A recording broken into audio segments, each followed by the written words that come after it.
സമർപ്പിക്കാം.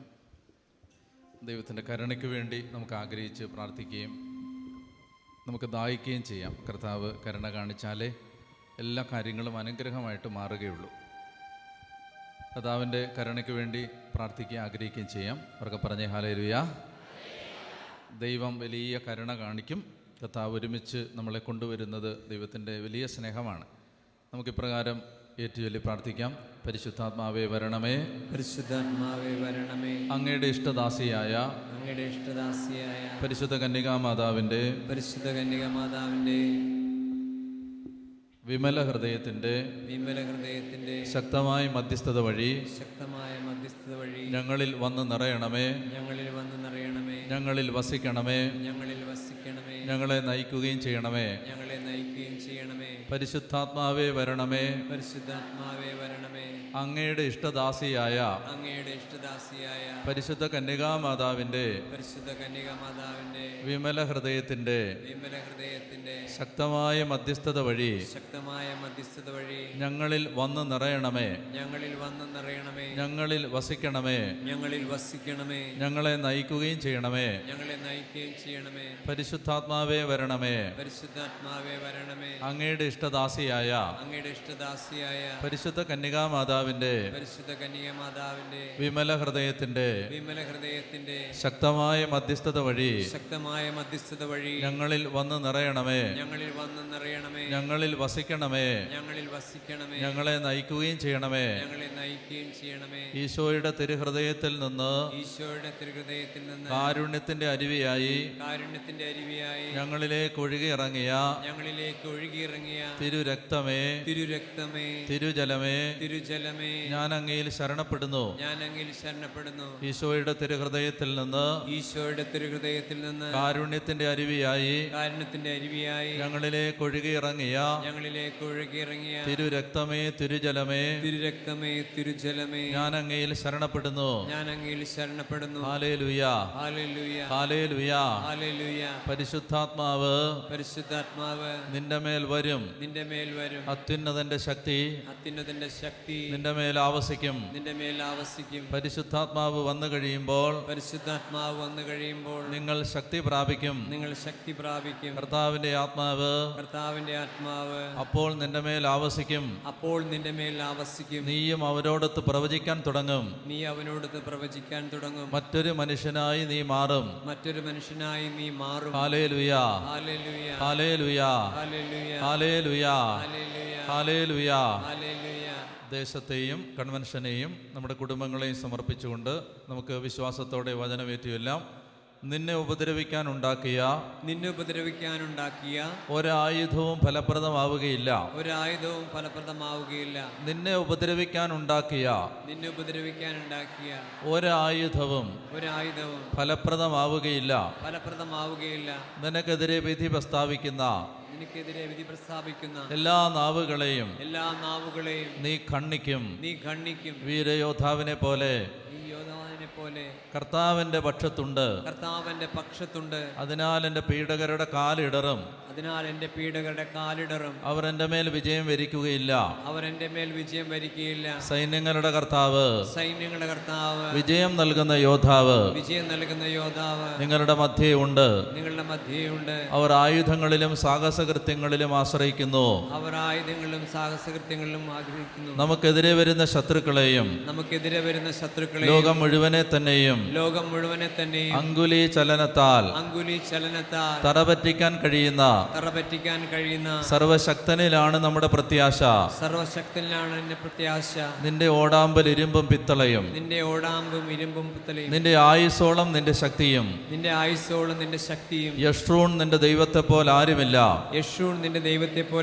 നിന്നെ സഹായിക്കാൻ അവിടുന്ന് മഹത്വപൂർണനായി വിഹായസിലൂടെ മേഘത്തിന്മേൽ സഞ്ചരിക്കുന്നു. നിത്യനായ ദൈവം നിന്റെ അഭയം. താങ്ങുന്നത് അവന്റെ ശാശ്വത ഹസ്തങ്ങൾ. അവിടുന്ന് നിന്റെ ശത്രുവിനെ തട്ടി മാറ്റും. സംഹരിക്കൂ അവിടുന്ന് പറയും. Hallelujah, hallelujah. ശക്തനായവൻ ആയുധധാരിയായി കാവൽ നിൽക്കുമ്പോൾ അവന്റെ വസ്തുക്കൾ കവർച്ച ചെയ്യണമെങ്കിൽ കവർച്ച ചെയ്യണം. ആദ്യം തന്നെ അവനെ ബന്ധിക്കണം. ആദ്യം തന്നെ അവനെ ബന്ധിക്കണം. ഇതാ സ്വർഗത്തിലും ഭൂമിയിലുമുള്ള ഇതാ സ്വർഗത്തിലും ഭൂമിയിലുമുള്ള എല്ലാ അധികാരവും എനിക്ക് നൽകപ്പെട്ടിരിക്കുന്നു. എല്ലാ അധികാരവും എനിക്ക് നൽകപ്പെട്ടിരിക്കുന്നു. ആകയാൽ നിങ്ങൾ പോയി എല്ലാ ജനതകളെയും ശിഷ്യപ്പെടുത്തുവിൻ. എല്ലാ ജനതകളെയും ശിക്ഷപ്പെടുത്തുവിൻ. കർത്താവായ യേശുവേ, കർത്താവായ യേശുവേ, അങ്ങേ രക്ഷകനായി, അങ്ങേ രക്ഷകനായി, നാഥനായി, നാഥനായി, ദൈവമായി ദൈവമായി ഞങ്ങൾ വിശ്വസിക്കുന്നു. ഞങ്ങൾ വിശ്വസിക്കുന്നു. ഞങ്ങൾ ഏറ്റുപറയുന്നു. ഞങ്ങൾ ഏറ്റുപറയുന്നു. ഞങ്ങൾ ആരാധിക്കുന്നു. ഞങ്ങൾ ആരാധിക്കുന്നു. കർത്താവായ യേശുവേ, കർത്താവായ യേശുവേ, അങ്ങേ രക്ഷകനായി, അങ്ങേ രക്ഷകനായി, നാഥനായി, നാഥനായി, ദൈവമായി, ദൈവമായി, രാജാവായി രാജാവായി ഞങ്ങൾ വിശ്വസിക്കുന്നു. ഞങ്ങൾ വിശ്വസിക്കുന്നു. ഏറ്റുപറയുന്നു. ഏറ്റുപറയുന്നു. ആരാധിക്കുന്നു. ആരാധിക്കുന്നു. സാത്താനെയും സാത്താനെയും സാത്താന്റെ സൈന്യങ്ങളെയും സാത്താന്റെ സൈന്യങ്ങളെയും സാത്താന്റെ ആഡംബരങ്ങളെയും സാത്താന്റെ ആഡംബരങ്ങളെയും പൈശാചിക സ്വാധീനങ്ങളെയും പൈശാചിക സ്വാധീനങ്ങളെയും അന്ധവിശ്വാസങ്ങളെയും അന്ധവിശ്വാസങ്ങളെയും അന്യദൈവ ആരാധനകളെയും അന്യദൈവ ആരാധനകളെയും ആഭിചാരത്തെയും ആഭിചാരത്തെയും മന്ത്രവാദത്തെയും മന്ത്രവാദത്തെയും ക്ഷുദ്രപ്രവൃത്തികളെയും ക്ഷുദ്രപ്രവൃത്തികളെയും അന്യദൈവ ആരാധനകളെയും അന്യദൈവ ആരാധനകളെയും കർത്താവായ യേശുവേ, കർത്താവായ യേശുവേ, ഞങ്ങൾ ഉപേക്ഷിക്കുന്നു. ഞങ്ങൾ ഉപേക്ഷിക്കുന്നു. പിശാചിനെയും പിശാചിനെയും അവന്റെ സ്വാധീനങ്ങളെയും അവന്റെ സ്വാധീനങ്ങളെയും തള്ളിപ്പറയുന്നു. തള്ളിപ്പറയുന്നു. ഉപേക്ഷിക്കുന്നു. ഉപേക്ഷിക്കുന്നു. ഞങ്ങളോ ഞങ്ങളുടെ മാതാപിതാക്കളോ ഞങ്ങളോ ഞങ്ങളുടെ മാതാപിതാക്കളോ ഉച്ചത്തിലേറ്റുകയെല്ലാം ഞങ്ങളോ ഞങ്ങളുടെ മാതാപിതാക്കളോ ഞങ്ങളോ ഞങ്ങളുടെ മാതാപിതാക്കളോ പൂർവികരോ പൂർവികരോ കുടുംബത്തിൽപ്പെട്ടവരോ കുടുംബത്തിൽപ്പെട്ടവരോ പിശാചുമായോ പിശാചുമായോ അവന്റെ സേവകരുമായോ അവന്റെ സേവകരുമായോ ഏതെങ്കിലും തരത്തിലുള്ള ഉടമ്പടികളിലോ കരാറുകളിലോ സമ്പർക്കങ്ങളിലോ ബോധപൂർവമായി ഏർപ്പെട്ടിട്ടുണ്ടെങ്കിൽ യേശുനാമത്തിൽ ആ കരാറുകളെ ഞങ്ങൾ തള്ളിപ്പറയുന്നു, ഉപേക്ഷിക്കുന്നു, നിഷേധിക്കുന്നു. കർത്താവായ യേശുവേ, എല്ലാ അന്ധവിശ്വാസങ്ങളെയും എല്ലാ പൈശാചിക സമ്പർക്കങ്ങളെയും ഞങ്ങൾ ഉപേക്ഷിക്കുന്നു. ആരുടെയെങ്കിലും ശാപമോ രക്തമോ കണ്ണുനീരോ ഞങ്ങളുടെ മേൽ വീണിട്ടുണ്ടെങ്കിൽ യേശുനാമത്തിൽ മാപ്പ് ചോദിച്ചുകൊണ്ട് ശാപബന്ധങ്ങളിൽ നിന്ന് ഞങ്ങൾ പുറത്തു വരുന്നു. Hallelujah, hallelujah. നീ ഒരു അനുഗ്രഹമായിരിക്കുമെന്ന് ഞങ്ങളോട് വാഗ്ദാനം ചെയ്ത യേശുവിന്റെ നാമത്തിൽ ഞങ്ങൾ അനുഗ്രഹം പ്രാപിക്കുന്നു. ഞങ്ങൾ അനുഗ്രഹം വിശ്വസിക്കുന്നു. ഞങ്ങൾ അനുഗ്രഹം ഏറ്റെടുക്കുന്നു. Hallelujah, hallelujah. ഞങ്ങളെ വേദനിപ്പിച്ച എല്ലാവരോടും യേശുനാമത്തിൽ ഞങ്ങൾ ക്ഷമിക്കുകയും മാപ്പ് കൊടുക്കുകയും അവരെ വെറുതെ വിടുകയും ചെയ്യുന്നു. Hallelujah, hallelujah, hallelujah, hallelujah, hallelujah, hallelujah. കർത്താവായ യേശുവേ, അവിടുത്തെ വാഗ്ദാനമായ പരിശുദ്ധാത്മാവിനെ ഞങ്ങളുടെ മേൽ അയക്കണമേ. Hallelujah, hallelujah. വചനത്താലും ആത്മാവിനാലും ബലപ്പെടുത്തണമേ. കാലാവസ്ഥയെ ഏറ്റെടുക്കണമേ.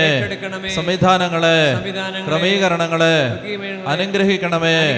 ഒരുക്കപ്പെട്ടിരിക്കുന്ന എല്ലാ ശുശ്രൂഷകളുടെ മേലും പരിശുദ്ധാത്മാവേ അങ്ങയുടെ നിയന്ത്രണം ഉണ്ടാകണമേ. ഉപകരണങ്ങളെയും ഉപയോഗ വസ്തുക്കളെയും ഏറ്റെടുക്കണമേ. വാഹനങ്ങളെയും വഴികളെയും ഏറ്റെടുക്കണമേ. കർത്താവായ യേശുവേ, സമാധാനത്തിന്റെയും അനുഗ്രഹത്തിന്റെയും മാലാഖ അയക്കണമേ. ദൂതന്മാർ ഇറങ്ങി വരണമേ. മുഖ്യ ദൂതനായ മിഖായേലേ, ഗബ്രിയേലേ, റഫായേലേ, ഭദ്രാസനന്മാരെ, അധികാരികളെ, താത്വികന്മാരെ, ബലവാന്മാരെ, മുഖ്യ ദൂതന്മാരെ, ദൈവദൂതന്മാരെ ഞങ്ങളെ സഹായിക്കാനായി ഇറങ്ങി വരണമേ. പൈശാചിക ശക്തികളെ ശാസിക്കണമേ. Hallelujah, hallelujah, hallelujah. രണ്ട് കരങ്ങൾ ഉയർത്തി കണ്ണുകൾ അടച്ച് വിശ്വാസത്തോടെ ഹൃദയം തുറന്ന് സ്തുതിക്കട്ടെ. Hallelujah, hallelujah, hallelujah.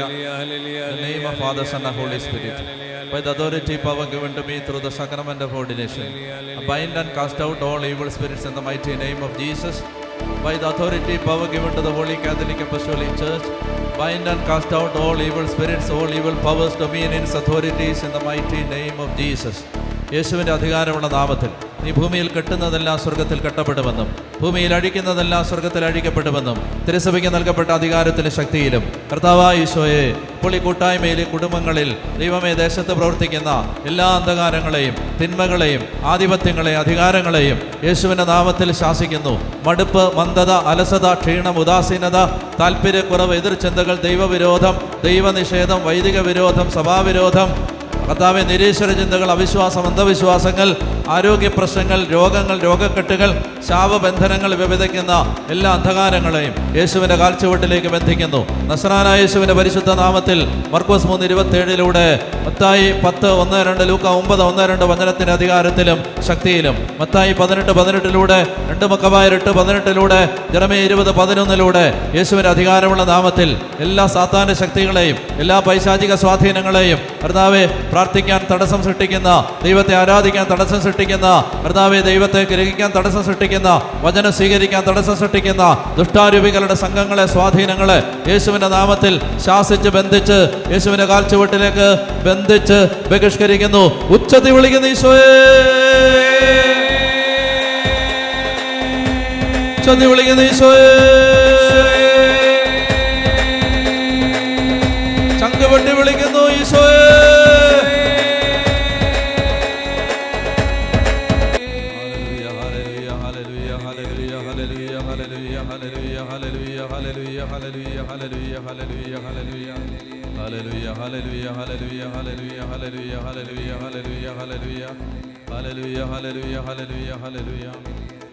നന്ദി, ആരാധന. പരിശുദ്ധ അമ്മേ മാതാവേ, അമ്മയുടെ വിമല ഹൃദയത്തിലേക്ക് ഈ ശുശ്രൂഷകളെല്ലാം സമർപ്പിക്കുകയാണ്. എല്ലാ മക്കളെയും സമർപ്പിക്കുന്നു. സ്വർഗത്തിൻ്റെ മുഴുവൻ പ്രാർത്ഥനയും ആശീർവാദവും ഈ ശുശ്രൂഷകളിൽ ഉണ്ടാവാൻ ഞങ്ങളുടെ പ്രിയ അമ്മേ മാതാവേ, അമ്മ പ്രാർത്ഥിക്കണമേ. ഒരുമിച്ച് പ്രാർത്ഥിക്കാം. നന്മ നിറഞ്ഞ മറിയമേ സ്വസ്തി, കർത്താവ് അങ്ങയുടെ കൂടെ സ്ത്രീകളിൽ അങ്ങ് അനുഗ്രഹിക്കപ്പെട്ടവളാകുന്നു. അങ്ങയുടെ ഉദരത്തിൻ ഫലമായ ഈശോ അനുഗ്രഹിക്കപ്പെട്ടവനാവുന്നു.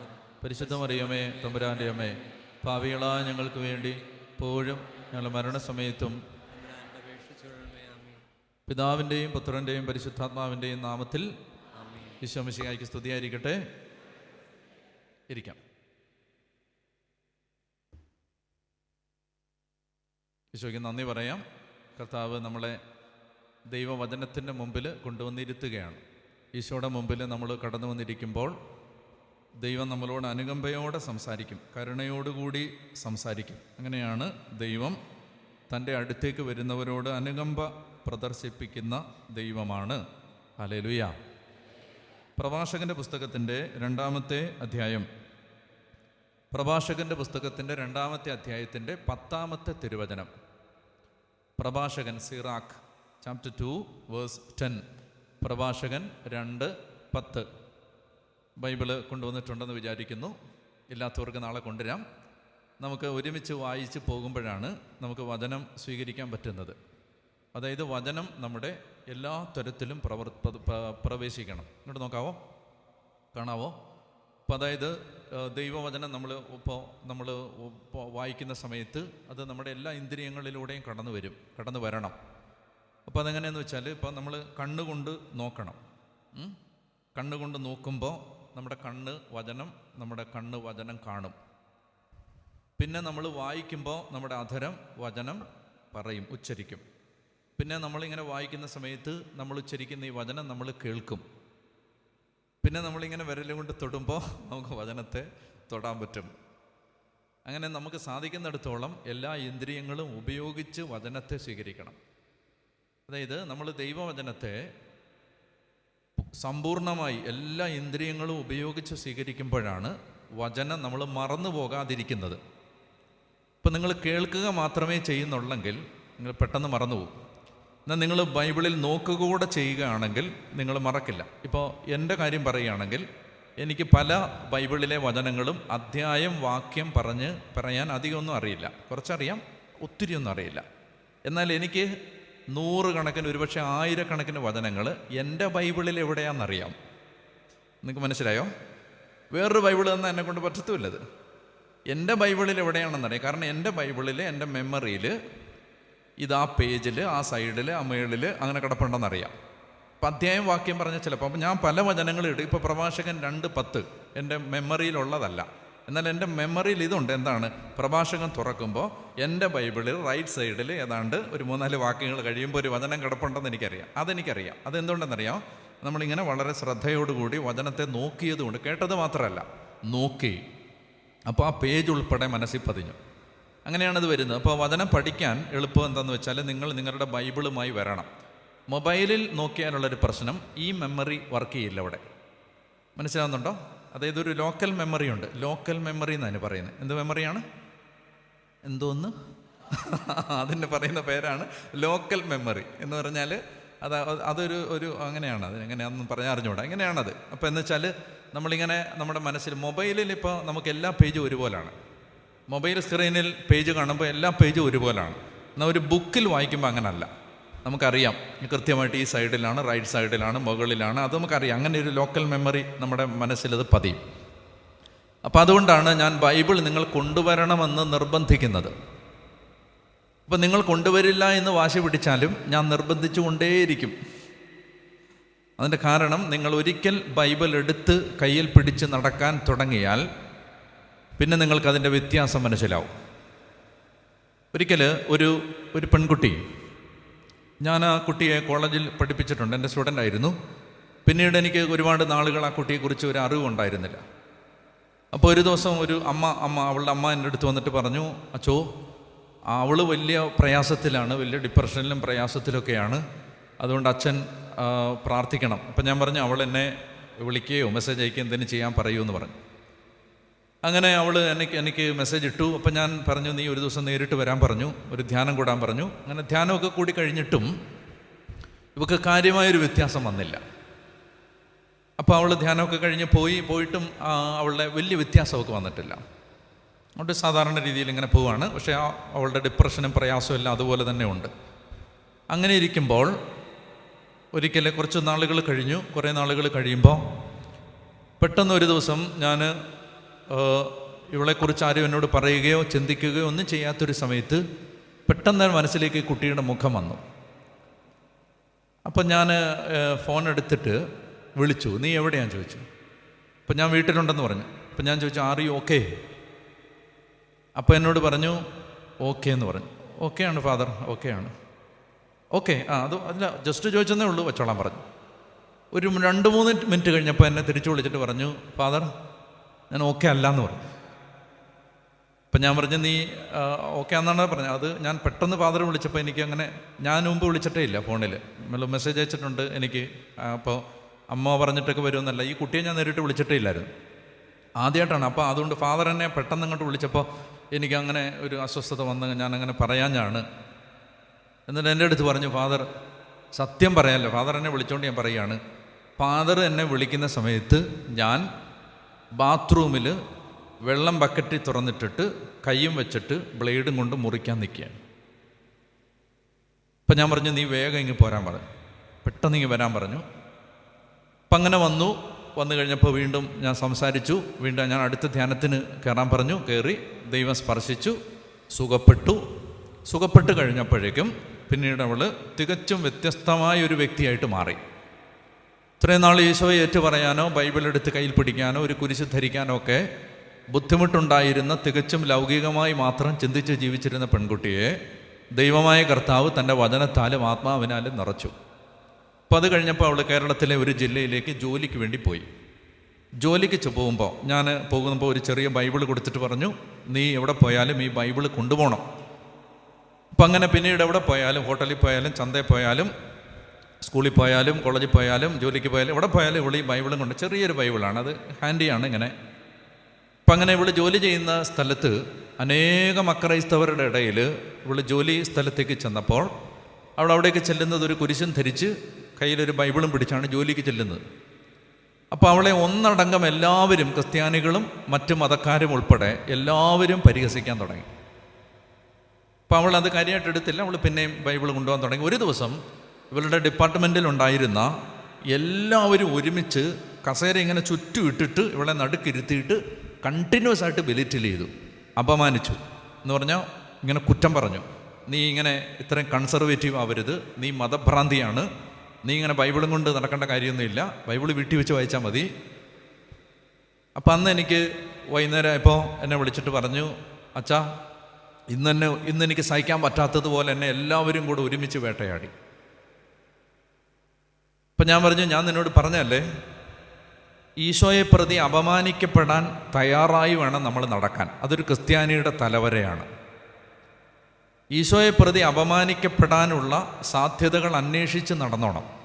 അപ്പം അതൊരു ക്രിസ്ത്യാനിയുടെ തലവരെയാണത്, നിയോഗമാണത്. അതുകൊണ്ട് ഞാൻ പറഞ്ഞിട്ടില്ലേ നിന്നോട്, അതുകൊണ്ട് നീ വിഷമിക്കൊന്നും വേണ്ട, കർത്താവിനെ പ്രതി സഹിക്കാൻ ഭാഗ്യം കിട്ടിയത് ഓർത്ത് സന്തോഷിച്ചോളുക. ഒരു 2-3 ദിവസം കഴിഞ്ഞപ്പോൾ ഞാൻ ഈ കുട്ടിയുടെ കാര്യം ഓർത്തപ്പോൾ ഞാൻ വിളിച്ചിട്ട് ചോദിച്ചു, നീ പിറ്റേ ദിവസം നീ ബൈബിള് കൊണ്ടുപോയോ? അത് ഞാൻ ചോദിക്കാൻ മറന്നുപോയായിരുന്നു. അടുത്ത ദിവസം വിളിച്ചില്ല, 2 ദിവസം കഴിഞ്ഞിട്ട് ഞാൻ വിളിച്ച്, കൊണ്ടുപോയോ? അപ്പോൾ പറഞ്ഞു കൊണ്ടുപോയി. അവൾ പറഞ്ഞു, അച്ഛാ ഞാൻ ഇത്രയും നാളും ചെറിയ ബൈബിളാണ് കൊണ്ടുപോയിക്കൊണ്ടിരുന്നത്, എന്നെ കളിയാക്കിയതിൻ്റെ പിറ്റേന്ന് മുതൽ ഞാൻ POCയുടെ വലിയ ബൈബിളും കൊണ്ടാണ് ഓഫീസിൽ പോകുന്നത്. നിങ്ങൾക്കിത് കേട്ടിട്ട് ഒരനക്കം ഇല്ലല്ലേ? അതായത് POCയുടെ വലിയ ബൈബിളും കൊണ്ടാണ് പോണത്. ഞാൻ അപ്പോൾ അവളോട് ചോദിച്ചു, നിനക്ക് നാണക്കേടില്ലേ? അപ്പോൾ പറഞ്ഞു, എൻ്റെ ജീവിതത്തെ ആത്മഹത്യയിൽ നിന്നും, നിരാശയിൽ നിന്നും, ഡിപ്രഷനിൽ നിന്നും, സൈക്കാട്രി മരുന്നുകളിൽ നിന്നും എൻ്റെ ജീവിതത്തെ രക്ഷിച്ചത് ഈ ദൈവവചനമാണ്. അതുകൊണ്ട് ഈ ദൈവവചനം കയ്യിലെടുക്കുന്നത് എനിക്ക് അഭിമാനമാണ്. അതുകൊണ്ട് ഇനി ലോകത്താരെന്നെ കുറ്റം പറഞ്ഞാലും, എന്നെ ആര് കുറ്റപ്പെടുത്തിയാലും ഞാൻ ഈ ബൈബിളും കൊണ്ടാണ് അച്ചോ നടക്കാൻ പോകുന്നത്. ഞാൻ നിങ്ങളോട് പറയുന്നത്, ഒരിക്കൽ നമുക്ക് ഈ ഒരു ഷെല്ലൊന്ന് പൊട്ടിക്കഴിഞ്ഞാൽ പിന്നെ നമ്മളിത് താഴെ വെക്കില്ല. അതായത് ദൈവം നമുക്ക് തന്നിട്ടുള്ള ഈ അമൂല്യമായ നിധി അപ്പം അതിൻ്റെ ഒരു ഗൗരവം നമുക്ക് മനസ്സിലായി കഴിയുമ്പോൾ നമ്മൾ ഒരിക്കലും ദൈവവചനത്തെ ഒരിക്കലും നമ്മൾ താഴെ വെക്കാത്തതുപോലെ വചനം നമ്മൾ കൊണ്ട് നടക്കും. ഞാനൊരു വചനം വായിക്കാം. നിങ്ങളുടെ ബൈബിളിൽ നിങ്ങൾ തുറന്നു വെച്ചിരിക്കുന്ന പ്രഭാഷകൻ 2 അത് അങ്ങനെ തന്നെ ഇരിക്കട്ടെ. ഞാൻ മറ്റൊരു വചനം ഒന്ന് വായിക്കുകയാണ്, നിങ്ങളത് കേട്ടാൽ മതിയാവും. സങ്കീർത്തന പുസ്തകത്തിൻ്റെ 119 162, Psalms 119 verse 162. സങ്കീർത്തനങ്ങൾ 119 162. വചനം എങ്ങനെയാണ്? വലിയ കൊള്ള മുതൽ ലഭിച്ചവനെ പോലെ ഞാൻ അങ്ങയുടെ വചനത്തിൽ ആനന്ദിക്കുന്നു എന്ന് പറയാവോ? വലിയ കൊള്ള മുതൽ ലഭിച്ചവനെ പോലെ ഞാൻ അങ്ങയുടെ വചനത്തിൽ ആനന്ദിക്കുന്നു. അതായത് വലിയ കൊള്ള മുതൽ ലഭിച്ചവനെ പോലെ ഞാൻ അങ്ങയുടെ വചനത്തിൽ ആനന്ദിക്കുന്നു.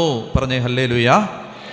അപ്പോൾ എൻ്റെ പ്രിയ സഹോദരി സഹോദരന്മാരെ, നമ്മൾ എന്ത് ചെയ്യണം? ഇത് നമുക്ക് ശീലമില്ലാത്തത് കൊണ്ടാണ് ഇപ്പോൾ നമുക്ക് മടി തോന്നുന്നത്. എന്നാൽ ഒരിക്കൽ നിങ്ങളിത് ശീലിച്ചാൽ പിന്നെ നിങ്ങൾക്ക് ഇതൊരു സന്തോഷമാണ്, ഒരു അഭിമാനമാണ്. ഒരു ചെറിയ ബൈബിൾ എപ്പോഴും കൊണ്ടു നടക്കുന്നത്. കാരണം എപ്പോൾ മനസ്സൊന്ന് പതറുന്ന സന്ദർഭത്തിലും ദൈവം നമ്മളെ സുഖപ്പെടുത്തി. എൻ്റെ മുമ്പിൽ 1000 അല്ല 10,000 അല്ല, ഒരുപാട് അനുഭവങ്ങൾ കിടപ്പുണ്ട്, ഒരുപാട് അനുഭവങ്ങൾ. ഞാൻ ഒരു പറയാം, കൃത്യമായിട്ട് ഞാൻ പറഞ്ഞാൽ തിരുവനന്തപുരത്ത് പട്ടം എന്ന് പറയുന്ന സ്ഥലത്ത് ഒരു സെൻറ്റ് മേരീസ് കത്തീഡ്രലുണ്ട്. ആ കത്തീഡ്രലിൻ്റെ മുറ്റത്ത് ഞാനൊരു ശുശ്രൂഷയ്ക്ക് വേണ്ടി ചെന്നാണ്. അരമണിക്കൂർ നേരത്തെ ചെന്നുകൊണ്ട് ഞാൻ ഈ വരുന്ന ആളുകളൊക്കെ ഇങ്ങനെ വന്ന് പ്രാർത്ഥിക്കാനൊക്കെ നിന്നപ്പോൾ ആ മുറ്റത്ത് തന്നെ നിന്ന് വരുന്നവരോടൊക്കെ മിണ്ടിയും പ്രാർത്ഥിച്ചുമൊക്കെ നിൽക്കുമ്പോൾ എനിക്ക് പരിചയമുള്ള ഒരു മകള് അവരുടെ ഒരു കൂട്ടുകാരി, ഒരു സ്ത്രീയും കൊണ്ട് ഒരു കാത്തലിക് അല്ല, ഒരു നോൺ കാത്തലിക് കമ്മ്യൂണിറ്റി സഭയിലുള്ള ഒരു സ്ത്രീയും കൊണ്ട് അവിടെ വന്നു. എന്നിട്ട് എനിക്ക് പരിചയമുള്ള കുട്ടി എന്നോട് പറഞ്ഞു, അച്ഛാ ഈ കുട്ടി വളരെ നിരാശയിലാണ്, എൻ്റെ കൂട്ടുകാരിയാണ്, അച്ഛനെ ഒന്ന് പ്രാർത്ഥിക്കാവോ എന്ന് പറഞ്ഞു. ഞാൻ പ്രാർത്ഥിച്ചു. ഞാൻ എന്നാ ചോദിച്ചു വിഷയം. അപ്പോൾ എൻ്റെ അടുത്ത് ഇങ്ങനെ പറഞ്ഞു, അച്ഛാ ഞാൻ സൈക്കാട്രിക് ട്രീറ്റ്മെൻറ്റിലാണ്, സൈക്കാട്രിക് മരുന്നുകൾ കഴിച്ചുകൊണ്ടിരിക്കുകയാണ്. എൻ്റെ പ്രശ്നം എന്താണെന്ന് വെച്ചാൽ ഞാൻ എൻ്റെ ജീവിത പങ്കാളിയുമായിട്ട് ഒരിക്കലും എനിക്ക് ഒത്തുപോകാൻ പറ്റുന്നില്ല. എൻ്റെ ജീവിത പങ്കാളി എന്നെ വഞ്ചിച്ചു. I caught him red handed എന്നാണ് എന്നോട് പറഞ്ഞത്. കയ്യോടെ പിടികൂടി എന്നാണ് പറഞ്ഞത്. I caught him red handed. അപ്പോൾ ഞാൻ അങ്ങനെ എനിക്ക് മക്കളെ സ്നേഹിക്കാൻ പറ്റുന്നില്ല, ഭർത്താവിനെ സ്നേഹിക്കാൻ പറ്റുന്നില്ല, എൻ്റെ ജീവിതം ആകെപ്പാടെ തകർന്നു, എനിക്ക് ഒരു സമാധാനവും ഇല്ല. ഇപ്പോൾ ദാ സൈക്കാട്രി മരുന്നുകളിൽ അഭയം കണ്ടെത്തിയിരിക്കുന്നു. ഞാൻ ആത്മഹത്യയെക്കുറിച്ച് ചിന്തിച്ചുകൊണ്ട് മാത്രമാണ് നടക്കുന്നത്. അപ്പോൾ മുഖമൊക്കെ നോക്കുമ്പോൾ ഇങ്ങനെ മുടിയൊക്കെ പാറി പറന്ന് അങ്ങനെ നമുക്കറിയാമല്ലോ, ഒട്ടും ജീവിക്കാൻ താല്പര്യമില്ലാത്ത ഒരാളുടെ ശരീരഭാഷ.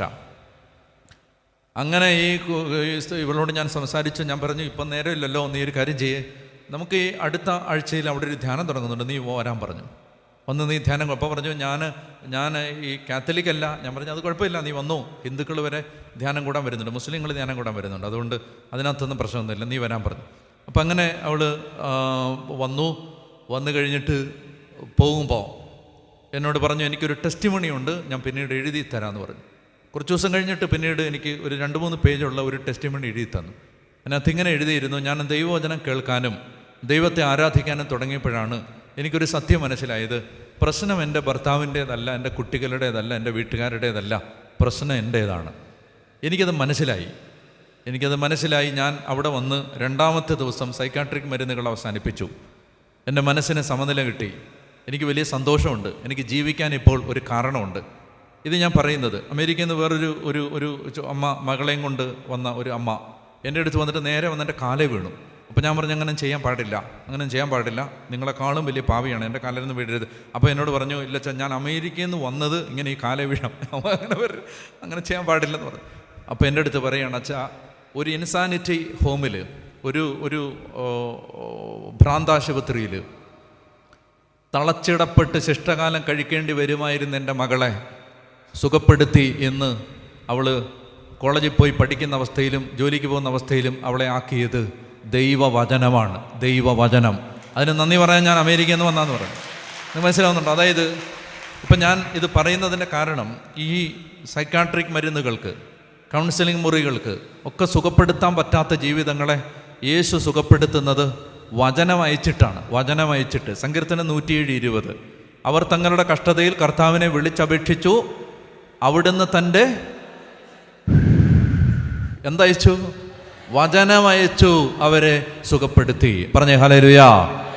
അപ്പോൾ സങ്കീർത്തനം Psalms 107:20, അവർ തങ്ങളുടെ കഷ്ടതയിൽ കർത്താവിനെ വിളിച്ചപേക്ഷിച്ചു, അവിടുന്ന് തൻ്റെ വചനമയച്ച് അവരെ സുഖപ്പെടുത്തി. അപ്പം അതുകൊണ്ടാണ് ഞാൻ നിങ്ങളെ വചനം വായിക്കാൻ നിർബന്ധിക്കുന്നത്. അപ്പോൾ നിങ്ങൾ നിർബന്ധമായും ഈ ശുശ്രൂഷയ്ക്ക് വരുമ്പോൾ നിങ്ങൾ ദൈവവചനം കൊണ്ടുവരണം. ഇത് പറയാൻ എനിക്കൊരു മടുപ്പുമില്ല. പൗലോസ് അപ്പോസ്തലൻ ഫിലിപ്പി 3 പറയുന്നുണ്ട്, എടുക്കണ്ട, ഒരേ കാര്യങ്ങൾ വീണ്ടും വീണ്ടും പറയുന്നതിൽ എനിക്ക് മടുപ്പ് തോന്നുന്നില്ല. ആര് പറഞ്ഞാണ്? പൗലോസ്. ആ വാക്കുകൾ ഞാൻ കടമെടുക്കുകയാണ്. ഒരേ കാര്യങ്ങൾ വീണ്ടും വീണ്ടും പറയുന്നതിൽ എനിക്ക് മടുപ്പ് തോന്നുന്നില്ല. അത് നിങ്ങൾക്ക് കൂടുതൽ സുരക്ഷിതത്വം നൽകും. അപ്പം ഞാൻ നിങ്ങളോട് വീണ്ടും വീണ്ടും പറയുകയാണ്, കഴിഞ്ഞ 19 വർഷമായി ഞാൻ ഈ കേരളത്തിൽ എന്നെ കേൾക്കുന്ന മനുഷ്യരോട് പറഞ്ഞുകൊണ്ടിരിക്കുന്നത്, നിങ്ങൾ നിങ്ങളുടെ ബൈബിൾ തുറക്കൂ, അത് വായിക്കൂ എന്നാണ്. അത് ഞാൻ മരിക്കുന്നത് വരെ പറഞ്ഞുകൊണ്ടേയിരിക്കും. കാരണം അതെന്തെന്ന് വെച്ചാൽ, ഈ പുസ്തകത്തിന് നമ്മുടെ തലവര മാറ്റാൻ പറ്റും. പറഞ്ഞേ ഹല്ലേലൂയ. അപ്പോൾ പറയുകയാണ്, സങ്കീർത്തനം 119:162 പറയുകയാണ്, വലിയ കൊള്ളമുതൽ ലഭിച്ചവനെ പോലെ അങ്ങയുടെ വചനത്തിൽ ഞാൻ ആനന്ദിക്കുന്നു. അപ്പോൾ അതുകൊണ്ട് ഞാൻ ഇടയ്ക്കിടയ്ക്ക് ഇങ്ങനെ ഓർമ്മിപ്പിച്ചുകൊണ്ടേയിരിക്കും, നിങ്ങൾ ബൈബിൾ കൊണ്ടുവരണം കേട്ടോ. അപ്പം നാളെ നിങ്ങൾ വരുമെങ്കിൽ എന്ത് ചെയ്യണം? ആദ്യം നിങ്ങൾ ഉടുപ്പിടുന്നതിന് മുമ്പ് ആലോചിക്കേണ്ടത് ബൈബിൾ എടുത്തോന്നാണ് കേട്ടോ. ഉടുപ്പിട്ടില്ലേലും സാരമില്ല, നിങ്ങൾ എന്ത് ചെയ്യണം? ബൈബിളുമായിട്ട് വരണം. അപ്പോൾ അതുകൊണ്ട് നമുക്ക് ദൈവവചനം അത്രയും ഗൗരവമായിട്ട് എടുത്ത് പോയാലേ കാര്യമുള്ളൂ. അതിൻ്റെ ഒരു കാരണം എന്തെന്ന് വെച്ചാൽ, നിങ്ങൾ മനസ്സിലാക്കേണ്ടത്, നമ്മൾ ഒരു കൺവെൻഷന് നമ്മൾ ലക്ഷക്കണക്കിന് രൂപയാണ് ചിലവഴിക്കുന്നത്. നിങ്ങൾക്കറിയാലോ, ഇത് മനുഷ്യൻ ഒത്തിരി പട്ടിണി കിടക്കുന്നൊരു ലോകമാണിത്. പട്ടിണി കിടക്കുന്നൊരു ലോകത്ത് ലക്ഷക്കണക്കിന് രൂപയാണ് ഒരു കൺവെൻഷന് ചിലവാക്കുന്നത്. എന്നോടൊരു ചേട്ടൻ വന്നിട്ട് പറഞ്ഞ് 2 ബെഞ്ച് തരാമെന്ന് ചോദിച്ചു പള്ളിയിൽ നിന്ന്. 2 ബെഞ്ച്. ആ 2 ബെഞ്ച് എന്തിനാണെന്ന് ചോദിച്ചപ്പോൾ ആ സഹോദരൻ എന്നോട് പറഞ്ഞു, ആ 2 ബെഞ്ചുകൾ കൂട്ടിക്കിട്ടിയാൽ എൻ്റെ മക്കൾക്കൊരു കട്ടിലാവൂന്ന് പറഞ്ഞു. ഇതാണ് അവസ്ഥ. പ്രത്യേകിച്ച് അതൊന്നും പറയണ്ടല്ലോ, ഇതാണ് അവസ്ഥ. മനുഷ്യരുടെ അവസ്ഥ ഇതാണ്. 2 ബെഞ്ച് കൂട്ടിക്കിട്ടിയാൽ എൻ്റെ കൊച്ചിനൊരു കട്ടിലാവൂന്ന് പറഞ്ഞു. ഇതാണ് മനുഷ്യൻ്റെ അവസ്ഥ. അപ്പോൾ ആ അവസ്ഥയുള്ള ഒരു ലോകത്താണ് നമ്മൾ ലക്ഷക്കണക്കിന് രൂപ മുടക്കി എന്ത് ചെയ്യുന്നത്? ഈ കൺവെൻഷനുകൾ നടത്തുന്നത്. അപ്പം അങ്ങനെ വരുമ്പോൾ നമ്മളതിനെ ഗൗരവമായി എടുത്തില്ലെങ്കിൽ നമുക്ക് തലയ്ക്ക് മുകളിൽ ഒരു ചാവുദോഷം രൂപപ്പെടും. പറഞ്ഞേ ഹല്ലേലൂയ. മനസ്സിലാവുന്നുണ്ടോ? ഒരു ചാവുദോഷം രൂപപ്പെടും. എന്താണ്? ഇതിനെ നമ്മൾ സീരിയസ് ആയിട്ട് എടുത്തില്ലെങ്കിൽ. അതുകൊണ്ട് you have to bring a Bible. എല്ലാവർക്കും അവരവരുടെ പേഴ്സണൽ കോപ്പി ബൈബിൾ ഉണ്ടാവണം. ഞാനൊരു വിൽപ്പത്രം എഴുതും എന്ന് ഞാൻ പലതവണ പറഞ്ഞിട്ടുണ്ട്. ഒരു വിൽപ്പത്രം, അതിനകത്ത് ഞാൻ എഴുതും, ഒറ്റ വരിയേ ഉള്ളൂ, എന്നെ അടക്കുമ്പോൾ എൻ്റെ ശവപ്പെട്ടിയിൽ എൻ്റെ നെഞ്ചത്ത് ഈ ബൈബിള് വെച്ച് അടക്കണം. ഒറ്റ വരിയുള്ളൂ അതിനകത്ത്, വിൽപ്പത്രത്തിന് ഒറ്റ സെൻറ്റൻസ്. ബാക്കിയൊക്കെ ബിഷപ്പ് നോക്കിക്കോളും. ഇത് മാത്രമേ ഉള്ളൂ നമുക്ക് ഒറ്റ കാര്യം, ആരും മറന്നു പോകാൻ പാടില്ല. ചങ്കത്തൊരു ബൈബിൾ വെച്ച് അടക്കണം. അതെനിക്ക് ഉറപ്പാണ്. ജീവിക്കാൻ എന്നെ സഹായിച്ച ഗ്രന്ഥമാണിത്. മരിക്കുമ്പോഴും മരണത്തിന് ശേഷവും ഇതെന്നെ സഹായിക്കും. അതുകൊണ്ട് ശവപ്പെട്ടിക്കകത്ത് ഇത് വെച്ച് അടക്കണം എന്ന് പറഞ്ഞാൽ നമുക്ക് അത്രയും ഒരു personal copy of your personal copy അത് വേണം. എല്ലാവർക്കും അവരവരുടെ ബൈബിള് വേണം. കുടുംബ സ്വത്തായിട്ട് ഒരു ബൈബിള് ഉണ്ടായാൽ പോരാ, എല്ലാവർക്കും വേണം. എന്നിട്ട് എന്ത് ചെയ്യണം? അതിനകത്ത് വരയ്ക്കണം, അതിനകത്ത് എഴുതണം, അതിനകത്ത് എന്തെങ്കിലുമൊക്കെ നോട്ട് ചെയ്ത് വെക്കണം. എന്തെങ്കിലും കിട്ടിയാൽ അതിന് നിങ്ങളുടെ ബൈബിള് നിങ്ങൾക്ക് എങ്ങനെ ഉപയോഗിക്കാം മനസ്സിലാവുന്നുണ്ടല്ലോ. അതിനകത്ത് എഴുതിയാൽ എന്തെങ്കിലും കുഴപ്പമുണ്ടോ? എഴുതിയാൽ ഇനി കർത്താവിൻ്റെ വചനമല്ലേ, കർത്താവിന് നോവത്തൊന്നുമില്ല, നിങ്ങളങ്ങ് എഴുതിയാൽ മതി. അപ്പോൾ അതുകൊണ്ട് അതാണ് എനിക്ക് പറയാനുള്ളത്. പറഞ്ഞേ ഹല്ലേലൂയാ, എന്നൊക്കെ പറഞ്ഞേ ഹല്ലേലൂയാ. അപ്പോൾ അതുകൊണ്ട് വായിക്കാം. പ്രഭാഷകൻ 2:10 ബൈബിൾ തുറന്ന് ഉച്ചത്തിൽ വായിക്കാം. പ്രഭാഷകൻ്റെ പുസ്തകം 2-ാം അധ്യായം 10-ാമത്തെ തിരുവചനം വായിക്കാം. ഉച്ചത്തിൽ വായിക്കാം. എങ്ങനെ വായിക്കേണ്ടതെന്നറിയാം? വായിക്കേണ്ടത് ഇങ്ങനെയാണ്: കഴിഞ്ഞ തലമുറകളെപ്പറ്റി അങ്ങനെയാണ് വായിക്കേണ്ടത്. മനസ്സിലായോ? ഞാൻ സമയമില്ലാത്തതുകൊണ്ട് ഇതൊന്നും പറയുന്നില്ല. അതൊക്കെ ശരിക്കും സമയമെടുത്ത് പറയേണ്ടതാണ്. വായിക്കുമ്പോൾ അതിങ്ങനെ ഉച്ചത്തിൽ ഇങ്ങനെ നിൽക്കണം. ദൈവസ്വരമാണത്. അതുകൊണ്ട് അത് ഉറക്കെ വായിക്കണം. വായിച്ചോ. കഴിഞ്ഞ തലമുറകളെപ്പറ്റി ചിന്തിക്കുവിൻ. കർത്താവിനെ ആശ്രയിച്ചിട്ട് ആരാണ് ഭഗ്നാശരായത്? വായിക്കാം. കർത്താവിൻ്റെ ഭക്തരിൽ ആരാണ് പരിത്യക്തനായത്? അവിടുത്തെ വിളിച്ചപേക്ഷിച്ചിട്ട് ആരാണ് അവഗണിക്കപ്പെട്ടത്? ഇതാണ് ദൈവം പറയുന്നത്. കൺവെൻഷൻ തുടങ്ങുമ്പോൾ പരിശുദ്ധാത്മാവിൻ്റെ സ്വരം അതാണ്: കർത്താവിൽ ആശ്രയിച്ചിട്ട് ആരാണ് ഭഗ്നാശരായത്? കർത്താവിൻ്റെ ഭക്തരിൽ ആരാണ് പരിത്യക്തരായത്? ആരാണ് അവഗണിക്കപ്പെട്ടത്? അതായത് ദൈവത്തെ വിളിക്കുന്നത് ഒരു മാനക്കേടായി കരുതുന്ന ഒരു സംസ്കാരം നമ്മുടെ നാല് ചുറ്റിനും ഒരു ഭീകര സ്വത്വം പോലെ ഇങ്ങനെ എഴുന്നേറ്റ് നിൽക്കുകയാണ്. ഒരു നീരാളിപ്പിടുത്തം പോലെ നമ്മളെ ചക്രശ്വാസം വലിപ്പിക്കുന്ന ഒരു ദുർശക്തി നമ്മുടെ അന്തരീക്ഷത്തിൻ്റെ ചുറ്റിനുമുണ്ട്. സാമൂഹ്യ സമ്പർക്ക മാധ്യമങ്ങൾ സജീവമാവുകയും ആശയങ്ങളുടെ കുത്തൊഴുക്ക് ഇൻ്റർനെറ്റിൻ്റെ അനധിവിദൂര സാധ്യതകളിലൂടെ മനുഷ്യൻ്റെ വിരൽത്തുമ്പിലേക്ക് ലോകത്തെ സർവമാന അറിവുകളെയും ഒതുക്കിക്കൊണ്ടുവരികയും ചെയ്ത ഈ വിവര സാങ്കേതിക വിദ്യയുടെ ഏറ്റവും ശക്തമായ കുത്തൊഴുക്കുള്ള കാലത്ത് നമ്മുടെ ചുറ്റിന് ഒരു സംസ്കാരം നമ്മളറിയാതെ രൂപപ്പെടുന്നുണ്ട്. അവർക്ക് പറഞ്ഞേ ഹല്ലേലൂയാ. യേശുവിൻ്റെ വരവിന് മുമ്പ് വരുമെന്ന് സുവിശേഷങ്ങളും ദൈവവചനവും പ്രഘോഷിച്ച ഒരു വ്യക്തിയാണ് അന്തിക്രിസ്തു, അല്ലെങ്കിൽ എതിർ ക്രിസ്തു. അപ്പോൾ ഈ എതിർ ക്രിസ്തു എന്ന് പറയുന്നത് ഒരു വ്യക്തിയാണ്. എതിർ ക്രിസ്തു ഒരു വ്യക്തിയാണ്. നിങ്ങൾ എന്ത് ചിന്തിക്കുന്നു? ഇത് ആരാണ് ഈ ആൻറ്റി ക്രൈസ്റ്റ്? ആരാണ് ആൻറ്റി ക്രൈസ്റ്റ്? ആരാണ് എതിർ ക്രിസ്തു? ആരാണത്? സിമ്പിളാണ് എൻ്റെ ഉത്തരം. പറ, ആരാണ് എതിർ ക്രിസ്തു? ദൈവമല്ലല്ലോ, പിന്നാരാ? പറ. പിശാച്. ആരാ? ഉത്തരം പൂർണ്ണമായും തെറ്റാണ്. എതിർ ക്രിസ്തു പിശാചല്ല, ഒരു മനുഷ്യനാണ്. അങ്ങനെയാണ് പഠനം. കേട്ടല്ലോ? Antichrist is a human being. എതിർ ക്രിസ്തുവിൻ്റെ അരൂപി, അതിന് പിന്നിൽ പിശാചാണ്. പക്ഷെ എതിർ ക്രിസ്തു ഈസ് എ ഹ്യൂമൻ ബീയിങ്, ഒരു മനുഷ്യ വ്യക്തിയാണ്. അതിന് മാറ്റമൊന്നുമില്ല. അപ്പം ആ അരാജകത്വത്തിൻ്റെ അന്ധകാര ശക്തി, ആ നിയമനിഷേധി എന്നൊക്കെ പൗലോസ് അപ്പോസ്തലൻ പറയുന്ന ആ നിയമനിഷേധിയുടെ ആഗമനം എന്നൊക്കെ പറഞ്ഞിട്ട് പറയുന്ന ആ എതിർ ക്രിസ്തു, ശ്രദ്ധിക്കുന്നുണ്ടോ? Antichrist is a human being. അത് ഏറ്റവും ഒടുവിലാണ് ഇവനിങ്ങനെ ഈ ശരിക്കുള്ള ഈ മനുഷ്യൻ പ്രത്യക്ഷപ്പെടും. എന്നിട്ട് അവൻ എന്ത് ചെയ്യും? ആരാധനാ വിഷയമായ എല്ലാറ്റിനെയും അവൻ അവഗണിക്കുകയും തന്നെ ആരാധനാമൂർത്തിയാക്കുകയൊക്കെ ചെയ്യും. വചനം വേണോ? ഒന്നും അറിയാത്ത പോലെ ഇരിക്കുന്നു. വായിച്ചില്ലെങ്കിൽ പിന്നെ അല്ലെങ്കിൽ ശരിയാ, വായിച്ചോ. അതായത് പൗലോസ് ലീഗ തിമോത്തിയോസിന് എഴുതുമ്പോൾ അദ്ദേഹം ഈ എതിർ ക്രിസ്തുവിനെ കുറിച്ച് തിമോത്തിക്കല്ല, പൗലോസ് ലീഗ തെസ്സലോനിക്ക സഭയ്ക്ക് എഴുതുമ്പോൾ തെസ്സലോനിക്കർക്ക് എഴുതിയ 2-ാം ലേഖനത്തിൽ 2 തെസ്സലോനിക്കർ 2-ാം അധ്യായം എടുത്തോ, അതൊന്ന് വായിച്ചങ്ങ് പോവാം. 2 തെസ്സലോനിക്കർ 2-ാം അധ്യായം 1 മുതൽ വായിക്കാം. 2 Thessalonians chapter 2 verse 1 വായിക്കേ. നമ്മുടെ കർത്താവായ യേശുക്രിസ്തുവിൻ്റെ പ്രത്യാഗമനത്തെയും അവൻ്റെ സന്നിധിയിൽ നാം സമ്മേളിക്കുന്നതിനെയും സഹോദരരെ ഞങ്ങൾ നിങ്ങളോട് അപേക്ഷിക്കുന്നു.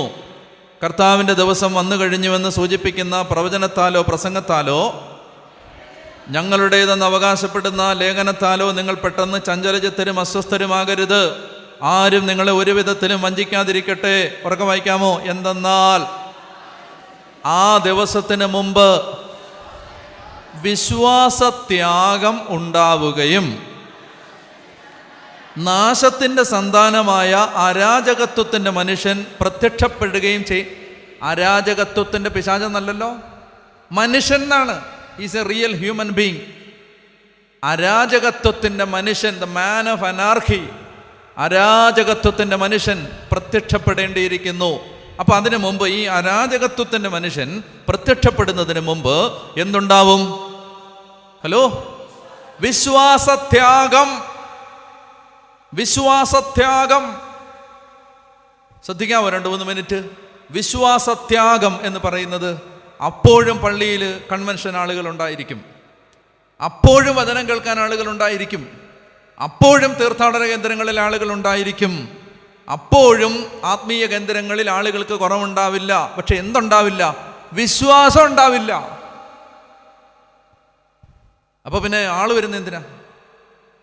ആ ആള് വരുന്നത് കാര്യം നടക്കാൻ. അത് വിശ്വാസത്തിൻ്റെ ലക്ഷണമൊന്നുമല്ല. പറഞ്ഞേ ഹല്ലേലൂയ. അത് വിശ്വാസത്തിൻ്റെ ലക്ഷണമാകണമെന്ന് യാതൊരു നിർബന്ധമില്ല. അപ്പൊ ഈ അന്തിക്രിസ്തുവിൻ്റെ അന്തിക്രിസ്തു അല്ലെ എതിർ ക്രിസ്തു എന്ന് പറയുന്ന ഈ അരാജകത്വത്തിൻ്റെ ശക്തി കടന്നു വരുന്നതിന് തൊട്ടു മുമ്പ് ഉണ്ടാകുമെന്ന് അപ്പസ്തോലൻ പ്രവചിക്കുന്നത് എന്താണ്? വിശ്വാസത്യാഗം. ആ വിശ്വാസത്യാഗം. അപ്പം അതുകൊണ്ട് ശ്രദ്ധിക്കണം, ഈ എതിർ ക്രിസ്തു ഒരു വ്യക്തിയായി വരുന്നതിന് മുമ്പ് എതിർ ക്രിസ്തു ഒരു കൾച്ചറായിട്ട് പ്രത്യക്ഷപ്പെട്ടിട്ടുണ്ട്. എതിർ ക്രിസ്തു, ശ്രദ്ധിക്കുന്നുണ്ടോ? എതിർ ക്രിസ്തു ഒരു വ്യക്തിയായിട്ട് വരുന്നതിന് മുമ്പ് ഒരു സംസ്കാരമായിട്ട് പ്രത്യക്ഷപ്പെട്ടിട്ടുണ്ട്. എന്തൊക്കെയാണ് ഈ സംസ്കാരത്തിൻ്റെ പ്രത്യേകതകൾ?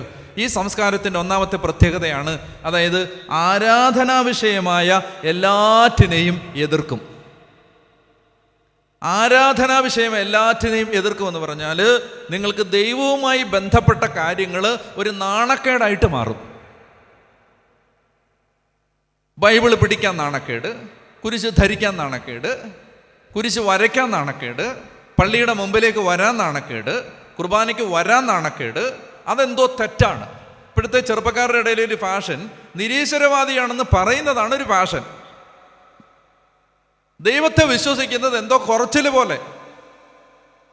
നിങ്ങൾ കഴിഞ്ഞ 2000 വർഷത്തെ തിരുസഭയുടെ ചരിത്രം മാത്രം വായിച്ചാൽ എണ്ണം കേട്ട, എണ്ണം പറഞ്ഞ, ഈ ലോക ചരിത്രത്തിൻ്റെ ദിശ മാറ്റിമറിച്ച പ്രശസ്തരായ അനേക ശാസ്ത്രജ്ഞന്മാർ ദൈവവിശ്വാസികളായിരുന്നു, ക്രിസ്ത്യാനികളായിരുന്നു. ഇപ്പോഴത്തെ ഭാഷ എന്താണ്? ശാസ്ത്രബോധം ഉണ്ടായാൽ ഉടനെ ദൈവത്തെ തള്ളിപ്പറയണം. പറഞ്ഞേ ഹല്ലേലൂയ. ഇതെന്താണ്? ഇതാണ് സ്പിരിറ്റ് ഓഫ് ആൻറ്റി ക്രൈസ്റ്റ്. ഈ അന്തിക്രിസ്തുവിൻ്റെ സ്പിരിറ്റാണിത്. എന്താണിത്? ദൈവവുമായിട്ട് ബന്ധപ്പെട്ട എല്ലാറ്റിനെയും എതിർക്കും, പുച്ഛിക്കും, കളിയാക്കും.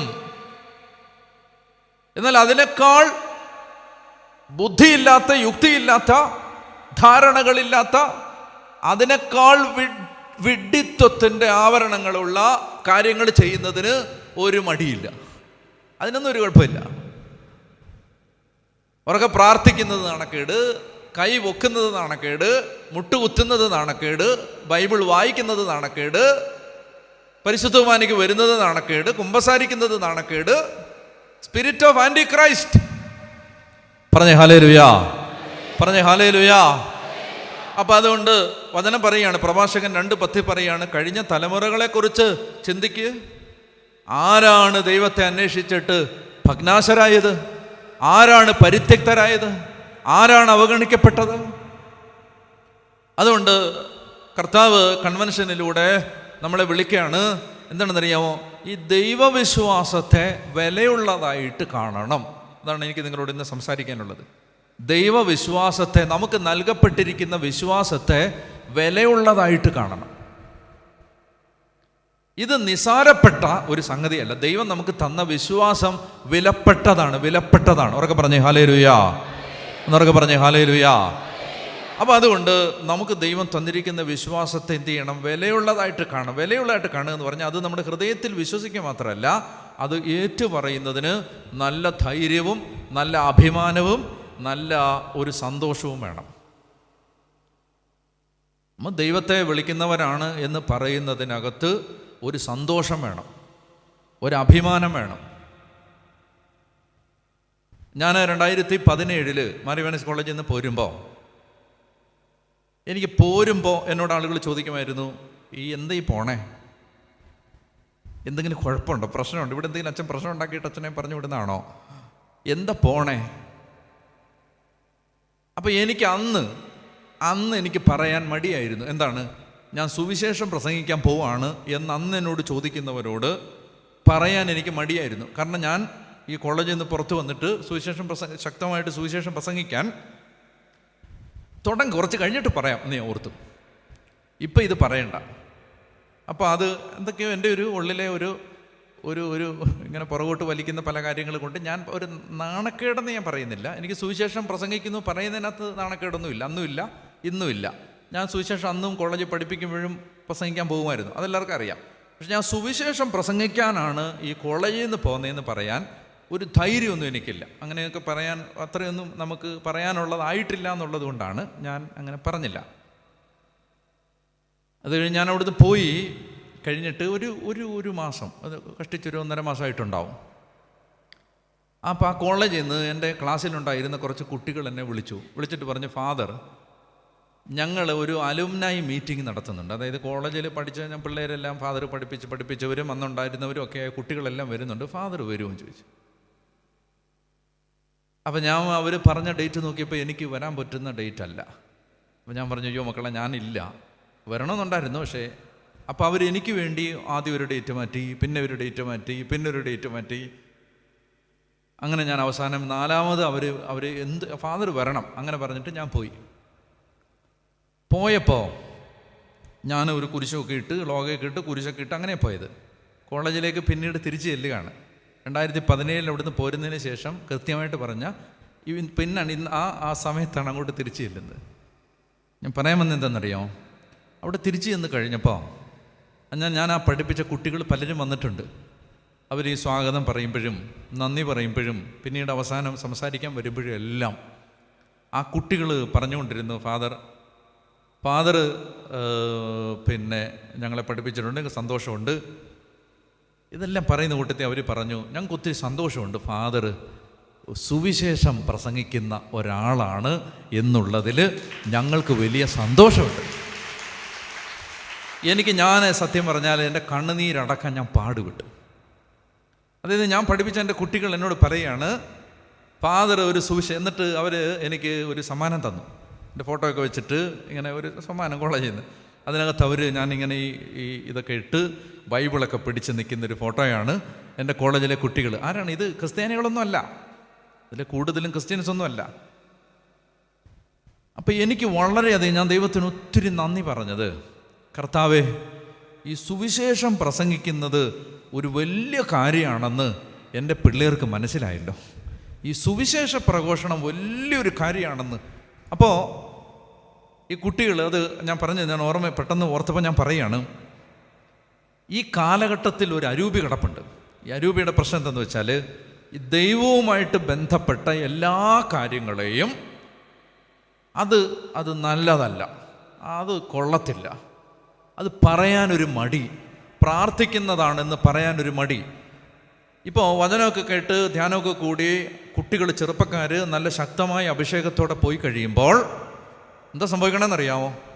ഒരു ലോകം അവരുടെ ചുറ്റിന് നിൽക്കുകയാണ്. ഇവരെ ഇങ്ങനെ താറടിക്കാൻ, കുറ്റപ്പെടുത്താൻ, കളിയാക്കാൻ, നിന്ദിക്കാൻ, അവരുടെ മുഴുവൻ മുറയിലും തകർത്ത് കളയാൻ ഒരു ലോകം ഇങ്ങനെ കാത്തു നിൽക്കുകയാണ്. അവർക്ക് പറഞ്ഞേ ഹല്ലേലൂയാ, പറഞ്ഞേ ഹല്ലേലൂയാ. അതുകൊണ്ട് ഞാൻ ഈ പശ്ചാത്തലം ഇതെല്ലാം എൻ്റെ തല കിടക്കുന്നതുകൊണ്ടാണ് ഞാൻ ഇന്ന് രാത്രിയിൽ നിങ്ങളോട് പറയുന്നു, നമുക്ക് കിട്ടിയ ഈ വിശ്വാസത്തെ വിലയുള്ളതായി കരുതണം. ഒന്ന് എഴുന്നേറ്റ് നിൽക്കാവോ? അതുകൊണ്ട് കർത്താവിന് നമുക്ക് പ്രാർത്ഥിക്കാം. ദൈവമേ, ഞങ്ങൾ ഈ വചനം ധ്യാനിക്കുമ്പോൾ ഈ വിശ്വാസം, ദൈവം തന്ന ഈ വിശ്വാസം കർത്താവെ, അതത്ര വിലപ്പെട്ടതാണെന്ന് തിരിച്ചറിയാൻ ഞങ്ങളെ സഹായിക്കണം. ഞങ്ങളുടെ ഈശോ ഞങ്ങളുടെ സ്വന്തമായത് എത്ര വലിയ കാര്യമാണെന്ന് മനസ്സിലാക്കാൻ ഞങ്ങളെ സഹായിക്കണം. ബുദ്ധിമാന്മാരിൽ നിന്ന്, വിവേകികളിൽ നിന്ന് മറച്ചു വെച്ച് ശിശുക്കൾക്ക് വെളിപ്പെടുത്തിയ അവിടുത്തെ ആ വെളിപാട് ഞങ്ങൾക്ക് തരണം. ആ ആഗ്രഹത്തോടു കൂടി ഒന്ന് ഹൃദയം തുറന്ന് പ്രാർത്ഥിക്കണം. കണ്ണടച്ച് കരങ്ങൾ ഉയർത്തി, ആരെ ശ്രദ്ധിക്കരുത്. ഒരു 10 പേര് നിങ്ങളുടെ സ്വരം കേട്ടോട്ടെ.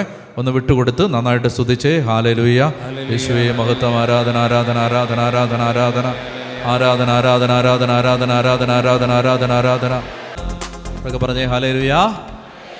ശക്തമായിട്ട് കരങ്ങൾ അടിച്ച് കർത്താവിനെ ആരാധിച്ച്. ഹല്ലേലൂയ. ഇരിക്കാം. നമുക്ക് ഗൗരവമായ ഒരു വചന പഠനത്തിലേക്ക് കടക്കാം. ഞാൻ പറയുന്ന വചനങ്ങൾ ശ്രദ്ധയോടെ വായിച്ച് നമുക്ക് മുന്നോട്ട് പോകാം. യെശയ്യാ പ്രവചനത്തിൽ 51-ാമത്തെ അധ്യായം എടുക്കുക. ഐസയ്യ 51, യെശയ്യാ പ്രവചനം 51-ാമത്തെ അധ്യായം 1 മുതൽ വായിക്കാം. 1 മുതൽ 1-2 വായിക്കാം. കിട്ടിയവരെല്ലാവരും എടുത്തിട്ട് യെശയ്യാ പ്രവചനം 51, 1-2 വായിച്ചേ. ഉറക്കെ വായിച്ചേ. കർത്താവിനെ അന്വേഷിക്കുന്നവരെ, രക്ഷ തേടുന്നവരെ, എൻ്റെ വാക്ക് കേൾക്കുവിൻ. കർത്താവിനെ അന്വേഷിക്കുന്നവരെ, രക്ഷ തേടുന്നവരെ, എൻ്റെ വാക്ക് കേൾക്കുവിൻ. അടുത്ത വാക്യം. നിങ്ങളെ വെട്ടിയെടുത്ത പാറയിലേക്കും നിങ്ങളെ കുഴിച്ചെടുത്ത ഖനിഗർഭത്തിലേക്കും നോക്കുവിൻ. വായിക്കാം. നിങ്ങളുടെ പിതാവായ അബ്രാഹത്തെയും നിങ്ങളെ വഹിച്ച സാറായെയും നോക്കുവിൻ. അബ്രാഹാം ഏകനായിരിക്കെ ഞാൻ അവനെ വിളിച്ചു. അബ്രാഹാം ഏകനായിരിക്കെ ഞാൻ അവനെ വിളിച്ചു. ഇനി എന്നെ ഒന്ന് ശ്രദ്ധിക്കുക. ബാക്കി എല്ലാ ശ്രദ്ധയും മാറ്റി ഇങ്ങോട്ട് നോക്കുക. Look at me. ഇവിടെ പറയുകയാണ്, കർത്താവിനെ അന്വേഷിക്കുന്നവരെ, രക്ഷ തേടുന്നവരെ, നിങ്ങളെൻ്റെ വാക്ക് കേൾക്കുവിൻ. നിങ്ങൾക്ക് ബൈബിൾ കൂടുതൽ ആഴത്തിൽ പഠിക്കാൻ താല്പര്യമുണ്ടെങ്കിൽ നിങ്ങൾ പ്രത്യേകം പഠിക്കേണ്ട ചില ഗ്രന്ഥങ്ങളുണ്ട്. അതിലേറ്റവും പ്രധാനപ്പെട്ട ഗ്രന്ഥങ്ങളിലൊന്നാണ് യോഹന്നാൻ്റെ സുവിശേഷം. അത് നിങ്ങൾ വളരെ പലയാവർത്തി വായിക്കുകയും പലയാവർത്തി പഠിക്കാൻ ശ്രമിക്കുകയും ചെയ്യേണ്ട ഒരു ഗ്രന്ഥമാണ്. പുതിയ നിയമത്തിൽ അതുപോലെ തന്നെ വായിക്കുകയും പഠിക്കുകയും ചെയ്യേണ്ട മറ്റൊരു ഗ്രന്ഥമാണ് വെളിപാട് പുസ്തകം. അത് വായിച്ച് കാരണം പഠിക്കണം. അതുപോലെ വളരെ പ്രധാനപ്പെട്ട ഒരു പുതിയ നിയമത്തിലെ ലേഖനമാണ് റോമാലേഖനം, പിന്നെ ഹെബ്രായ ലേഖനം. നിങ്ങൾ ആദ്യം പഠിക്കുമ്പോൾ ഇത്രയും പഠിക്കുക. എന്തൊക്കെയാണ്? യോഹന്നാൻ്റെ സുവിശേഷം, റോമാലേഖനം, ഹെബ്രായ ലേഖനം, വെളിപാട് പുസ്തകം. ഇത്രയും ആദ്യം പഠിക്കുക. എന്നിട്ട് ബാക്കി പുതിയ നിയമം. ഇനി പഴയ നിയമം നിങ്ങൾ പഠിക്കുന്നെങ്കിൽ ആദ്യം പഠിക്കേണ്ട പുസ്തകം ഉൽപ്പത്തി. വളരെ പ്രധാനപ്പെട്ടൊരു ഗ്രന്ഥമാണ് ഉൽപ്പത്തി പുസ്തകം. ഇനി അത് വായിച്ചിട്ട് പിന്നീട് നിങ്ങൾ മുന്നോട്ട് പോകുമ്പോൾ നിർബന്ധമായും വായിക്കേണ്ട ഒരു ഗ്രന്ഥമാണ്, പഠിക്കേണ്ട ഗ്രന്ഥമാണ് ദാനിയേലിൻ്റെ പുസ്തകം. അതിൻ്റെ പേരുള്ളതുകൊണ്ടല്ല, അതൊരു പ്രധാനപ്പെട്ട പുസ്തകമാണ്. അതൊക്കെ വെളിപാട് പുസ്തകമൊക്കെ വായിച്ചാൽ മനസ്സിലാകണമെങ്കിൽ ദാനിയേൽ വായിച്ച് പഠിക്കണം. ഇനി അതുപോലെ വളരെ ശ്രദ്ധ വെച്ച് പഠിക്കേണ്ട ഒരു ഗ്രന്ഥമാണ് യെശയ്യായുടെ പ്രവചനം. ഈ യെശയ്യായുടെ പുസ്തകത്തെ ഒരു മിനി ബൈബിൾ എന്നാണ് ബൈബിൾ പണ്ഡിതന്മാർ വിളിക്കുന്നത്. മിനി ബൈബിൾ എന്ന് പറഞ്ഞാൽ ബൈബിളിൻ്റെ ഒരു കാച്ചിക്കുറുക്കിയ ഫോമാണ് യെശയ്യാ. പറഞ്ഞേ ഹല്ലേലൂയാ. അതായത് ബൈബിളിലെ വേറെ ഒരു ഗ്രന്ഥവും വായിക്കാൻ നിങ്ങൾക്ക് ഭാഗ്യമില്ലെങ്കിൽ നിങ്ങൾക്ക് വായിക്കാവുന്ന ഒരു ഗ്രന്ഥമാണ് യെശയ്യാ. അത് എത്ര അധ്യായമുണ്ട് അതിനകത്ത്? യെശയ്യായോ 66 അധ്യായങ്ങളുണ്ട് യെശയ്യാ. ഈ 66 അധ്യായങ്ങൾ ഈ ഹോൾ ബൈബിളിൻ്റെ സാരസംഗ്രഹമാണ്. അതുകൊണ്ട് വളരെ ശ്രദ്ധ വെച്ച് പഠിക്കേണ്ട ഒരു ഗ്രന്ഥമാണ് യെശയ്യാ പ്രവചനം. ഞാൻ പറ്റുന്നിടത്തോളം യെശയ്യായിൽ നിന്ന് സംസാരിക്കാൻ ശ്രമിക്കാം, പറ്റുന്നിടത്തോളം. ഇവിടെ പറയുകയാണ് യെശയ്യാ 51 യെശയ്യാ പ്രവാചകൻ പറയുകയാണ്, കർത്താവിനെ അന്വേഷിക്കുന്നവരെ, രക്ഷ തേടുന്നവരെ, എൻ്റെ വാക്ക് കേൾക്കുവിൻ. നിങ്ങൾ കർത്താവിനെ അന്വേഷിക്കുന്നവരാണെങ്കിൽ ഇപ്പം ഞാൻ പറയാൻ പോകുന്നത് കേൾക്കുക. നിങ്ങൾ രക്ഷ എന്താണെന്ന് അറിയാൻ താല്പര്യമുള്ളവരാണെങ്കിൽ എൻ്റെ വാക്ക് കേൾക്കുക. എന്നിട്ട് അദ്ദേഹം പറയുകയാണ്, ഇതാ ഒരാളെ നോക്കാൻ നിങ്ങളെ ഞാൻ വിളിക്കുകയാണ്. ആ ആളാണ് നിങ്ങളെ വെട്ടിയെടുത്ത പാറ. നിങ്ങളെ വെട്ടിയെടുത്ത പാറ. നിങ്ങളൊരു ശില്പമാണ്. നിങ്ങളൊരു ശില്പമാണ്. ഈ ശില്പം വെട്ടിയെടുത്തത് ഒരു പാറയിൽ നിന്നാണ്.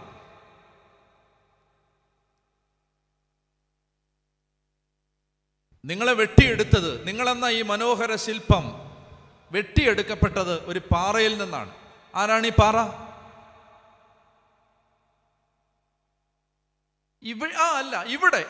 ഇവിടെ അബ്രാഹാം പറയുന്ന, യെശയ്യാ പറയുന്ന ആ പാറ ആരാണ്? അബ്രാഹാം. ഈ വിശ്വാസത്തിന്റെ വീരചരിത്രം ആരംഭിക്കുന്നത് ഈ മനുഷ്യനിൽ നിന്നാണ്. ബാബിലോണിലെ ഊർ എന്ന പട്ടണത്തിൽ ജീവിച്ചിരുന്ന, വിഗ്രഹ നിർമ്മാണം കുലത്തൊഴിലായിരുന്ന, വലിയ മച്ചിട്ട വലിയ വീടുണ്ടായിരുന്ന, സമ്പന്ന കുടുംബത്തിൽ ജനിച്ച ഈ അബ്രാഹാം എന്ന മനുഷ്യനിൽ നിന്നാണ് യേശുക്രിസ്തുവിലൂടെ പൂർത്തിയായ വിശ്വാസിയുടെ വിശ്വാസത്തിൻ്റെ ചരിത്രം, ഈ യാത്ര ആരംഭിക്കുന്നത് ഈ മനുഷ്യനിൽ നിന്നാണ്. അതുകൊണ്ട് നമുക്ക് ഈ മനുഷ്യനെ, രക്ഷ അന്വേഷിക്കുന്നവരെല്ലാം ഈ അബ്രാഹത്തെ ഫോക്കസ് ചെയ്യേണ്ടതുണ്ട്, അബ്രാഹത്തെ മനസ്സിലാക്കേണ്ടതുണ്ട്. അതായത് നമുക്കൊരു ജന്മം പഠിച്ചാലും തീരാത്തത്ര നിധി നിക്ഷേപങ്ങൾ കുടിയിരിക്കുന്ന, ആഴപ്പെട്ട് ഉറഞ്ഞുകൂടിയിരിക്കുന്ന ഒരു മഹത്തായ നിധി നിക്ഷേപമാണ്, നിധി കുംഭമാണ് ആര്? അബ്രാഹാം. പറഞ്ഞേ ഹല്ലേലൂയാ, പറഞ്ഞേ ഹല്ലേലൂയാ, ഹല്ലേലൂയാ. അതുകൊണ്ട് അദ്ദേഹം വിശ്വാസികളുടെ പിതാവാണ് അബ്രാഹാം. അതുകൊണ്ട് പറയാണ്, നിങ്ങളെ വെട്ടിയെടുത്ത പാറയിലേക്കും നിങ്ങളെ കുഴിച്ചെടുത്ത കനിഗർഭത്തിലേക്കും നോക്കുവിൻ. അതേതാണ് കുഴിച്ചെടുത്ത കനിഗർഭം? സാറായാണ്. എന്നിട്ട് അത് വിശദീകരിച്ച് പറയുകയാണ്, നിങ്ങളുടെ പിതാവായ, ഞാൻ ഉദ്ദേശിക്കുന്നത് എന്താണെന്ന് അദ്ദേഹം പറയുന്നത്, നിങ്ങളുടെ പിതാവായ അബ്രാഹത്തെയും നിങ്ങളെ വഹിച്ച സാറായെയും നോക്കുവിൻ. നോക്കാനാ പറയുന്നത്. അവരെ നോക്ക്. നിങ്ങൾക്ക് രക്ഷ അറിയണോ? നിങ്ങൾക്ക് കർത്താവിനെ അന്വേഷിക്കുന്നവർക്ക് രക്ഷയെക്കുറിച്ച് അറിയണോ? ആരെ നോക്ക്? അബ്രാഹത്തെ നോക്ക്, സാറായെ നോക്കുക. എന്നിട്ട് പറയുകയാണ്, അബ്രാഹാം ഏകനായിരിക്കെ അവനെ ഞാൻ വിളിച്ചു. അബ്രാഹാം ഏകനായിരിക്കെ അവനെ ഞാൻ വിളിച്ചു എന്ന് പറഞ്ഞാൽ, അബ്രാഹത്തിന് ഈ ഇസ്രായേലിൻ്റെ ദൈവത്തെ പരിചയമുണ്ടായിരുന്ന ആരെയും പരിചയമില്ലാതിരുന്നപ്പോഴാണ് അബ്രാഹത്തെ വിളിച്ചത്. നിങ്ങൾക്ക് വിശ്വാസം കിട്ടിയത് മറ്റൊരാളിൽ നിന്നാണ്. തിമോത്തിയോട് പൗലോസ്ലീഹ പറയും, അതായത് നിനക്ക് വിശ്വാസം കിട്ടിയത് തിമോത്തിയോട്, ഒന്ന് വായിച്ചേ, നല്ലൊരു വചനമാണത്. തിമോത്തിയോട് പറയും, വായിച്ചേ, 2 തിമോത്തി 1-ാം അധ്യായം 5-ാമത്തെ വാക്യം. 2 തിമോത്തി ചാപ്റ്റർ 1 വേഴ്സ് 5 വായിക്കാവോ? 2 തിമോത്തി 1:5. നിന്റെ നിർവ്യാജമായ വിശ്വാസം ആരുടെയാ? നിങ്ങൾക്ക് എന്നോട് പിണക്കമാണോ? നിങ്ങൾ പാകിസ്ഥാനും ഞാൻ ഇന്ത്യയാണോ? നിങ്ങൾ പ്രതിപക്ഷവും ഞാൻ ഭരണപക്ഷമാണോ? അല്ലല്ലോ. എന്നാ ഉത്തരം പറയണേ. അതായത് നിന്റെ നിർവ്യാജമായ വിശ്വാസം ആരുടെ? തിമോത്തിയുടെ. പൗലോസ് പറയാണ്, നിന്റെ നിർവ്യാജമായ വിശ്വാസം ഞാൻ അനുസ്മരിക്കുന്നു. എന്നിട്ട് പറയാണ്, നിന്റെ വല്യമ്മയായ ലോവീസിനും അമ്മയായ യൗനിക്കയ്ക്കും ഉണ്ടായിരുന്ന വിശ്വാസം ഇപ്പോൾ നിനക്ക് ഉണ്ടെന്ന് എനിക്ക് ബോധ്യമുണ്ട്. തിമോത്തിക്ക് എങ്ങനെ വിശ്വാസം കിട്ടിയേ? വല്യമ്മ വിശ്വാസിയായിരുന്നു, അമ്മ വിശ്വാസിയായിരുന്നു. അതുകൊണ്ട് തിമോത്തിക്ക് വിശ്വാസം കിട്ടി. ഇതാണ് വിശ്വാസം കിട്ടിയ മിക്കവാറും എല്ലാവരുടെയും അവസ്ഥ. അവർക്ക് വിശ്വാസം കിട്ടിയത് മറ്റൊരാളിൽ നിന്നാണ്. പറഞ്ഞേ ഹല്ലേലൂയ. അപ്പൊ അവർക്ക് വിശ്വാസം കിട്ടിയത് വേറൊരാളിൽ നിന്നാണ്. എന്നാൽ അബ്രാഹത്തിന് വിശ്വാസത്തിന്റെ മുൻ മാതൃകകളായി ആരും ഉണ്ടായിരുന്നില്ല. അതാണ് ഏകനായിരിക്കെ എന്ന് പറഞ്ഞ അതിൻ്റെ അർത്ഥം. മനസ്സിലായോ? അബ്രാഹാം ഏകനായിരിക്കെ എന്ന് പറഞ്ഞാൽ, അബ്രാഹാം ഇങ്ങനെ വയലിൽ പണി ചെയ്തുകൊണ്ടിരിക്കുമ്പോഴോ വിഗ്രഹ നിർമ്മാണം നടത്തിക്കൊണ്ടിരിക്കുമ്പോഴോ മണ്ണ് കുഴച്ചുകൊണ്ടിരിക്കുമ്പോഴോ ഒക്കെ ദൈവം വിളിക്കുകയാണ്, അബ്രാഹത്തെ വിളിക്കുകയാണ്, അബ്രഹാം അബ്രഹാം. കോനെ ആരാണ് എന്ന് അബ്രഹാം ചോദിക്കുകയാണ്, ആരാണ് നീ? ഉടനെ ദൈവം പറയുകയാണ്, ഞാൻ ഇസ്രായേലിന്റെ ദൈവമാകുന്നു.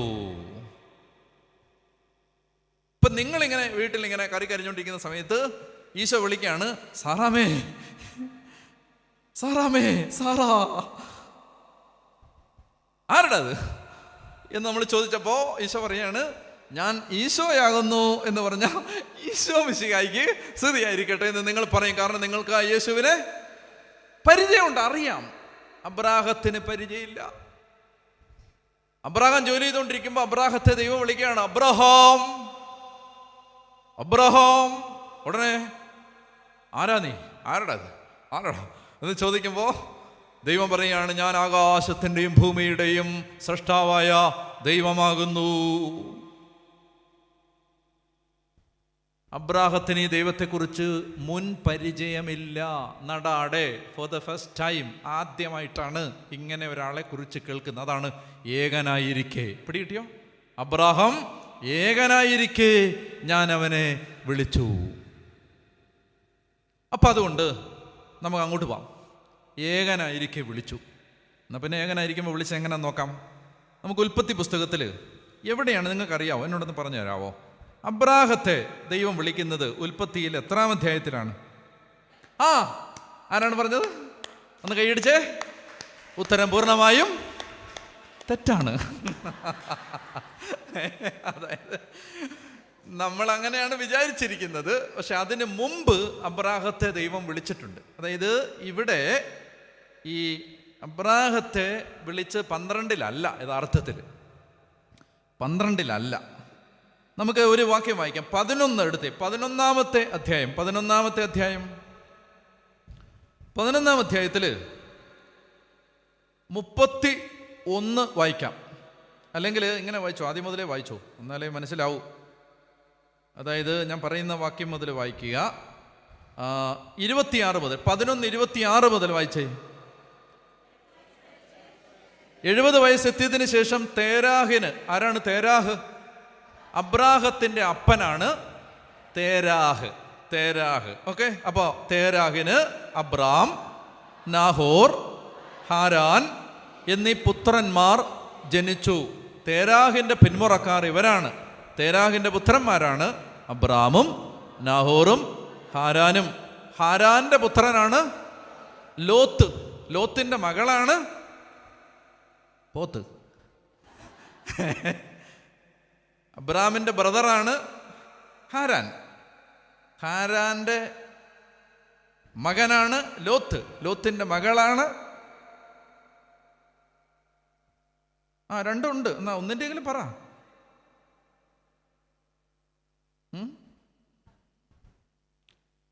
ലോത്തിന്റെ മകളോ? ഇന്നത്തെ ഹോംവർക്കാണിത്. കണ്ടുപിടിച്ചിട്ട് വരിക നാളെ. ലോത്തിന്റെ മകൾ പിന്നെ നമ്മൾ കാണുന്ന ആളാണ്. കണ്ടുപിടിച്ചു, ഞാൻ പറയത്തില്ല. ഓക്കെ. അപ്പോൾ ലോത്ത് ഇങ്ങനെ വഴിയെ പുറകെ നടന്ന് പിടിക്കാനൊക്കെ വരത്തില്ലേ യാക്കോബിനെ? വരുമോ?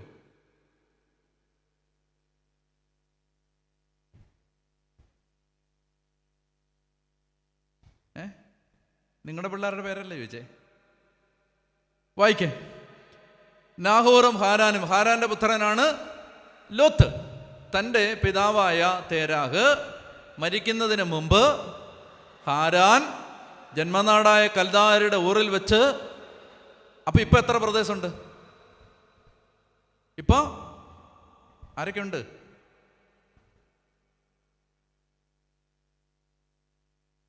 അബ്രാമും ഉണ്ട്, നാഹോറും ഉണ്ട്. ഓക്കെ, ഇപ്പൊ 2 പേരുണ്ട്. ഓക്കെ. ലോത്താരാണ്? ഹാരാൻ ഇപ്പൊ എവിടാണ്? ഇറந்து പോയാച്ച്, മരിച്ചുപോയി. ഓക്കെ. അടുത്തത്, തൻ്റെ പിതാവായ തേരാഹ് മരിക്കുന്നതിന് മുമ്പ് ഹാരാൻ ജന്മനാടായ കൽദായരുടെ ഊറിൽ വെച്ച് ചരമമടഞ്ഞു. അബ്രാമും നാഹോറും വിവാഹം കഴിച്ചു. അബ്രാമിൻ്റെ ഭാര്യയുടെ പേര് സാറായി. നാഹോറിൻ്റെ ഭാര്യയുടെ പേര് മിൽക്ക. ഇവൾ മിൽക്കായുടെയും ഇസ്കായുടെയും പിതാവായ ഹാരാന്റെ മകളാണ്. സാറായി വന്ധ്യയായിരുന്നു, അവൾക്ക് മക്കളുണ്ടായിരുന്നില്ല. 31 ഉറക്കെ വായിക്ക്. തേരാഹ് കൽദായരുടെ ഊറിൽ നിന്ന് കാനാൻ ദേശത്തേക്ക് യാത്ര പുറപ്പെട്ടു. മകൻ അബ്രാമിനെയും പേരക്കിടാവും ഹാരാന്റെ മകനുമായ ലോത്തിനെയും അബ്രാമിൻ്റെ ഭാര്യയും തൻ്റെ മരുമകളുമായ സാറായിയെയും അവൻ കൂടെ കൊണ്ടുപോയി. അവർ ഹാരാനിലെത്തി, അവിടെ വാസമുറപ്പിച്ചു. തേരാഹ് 205 വർഷം ജീവിച്ചിരുന്നു. അവൻ ഹാരാനിൽ വെച്ച് മരണമടഞ്ഞു. എന്നൊക്കെ പറഞ്ഞേ ഹല്ലേലൂയ. ഇനി ഇത് വായിച്ചിട്ട് അപ്പോസ്തല പ്രവർത്തനം എടുക്കുക. അപ്പോസ്തല പ്രവർത്തനത്തിൽ എസ്തപ്പാനോസ് പ്രസംഗിക്കുമ്പോൾ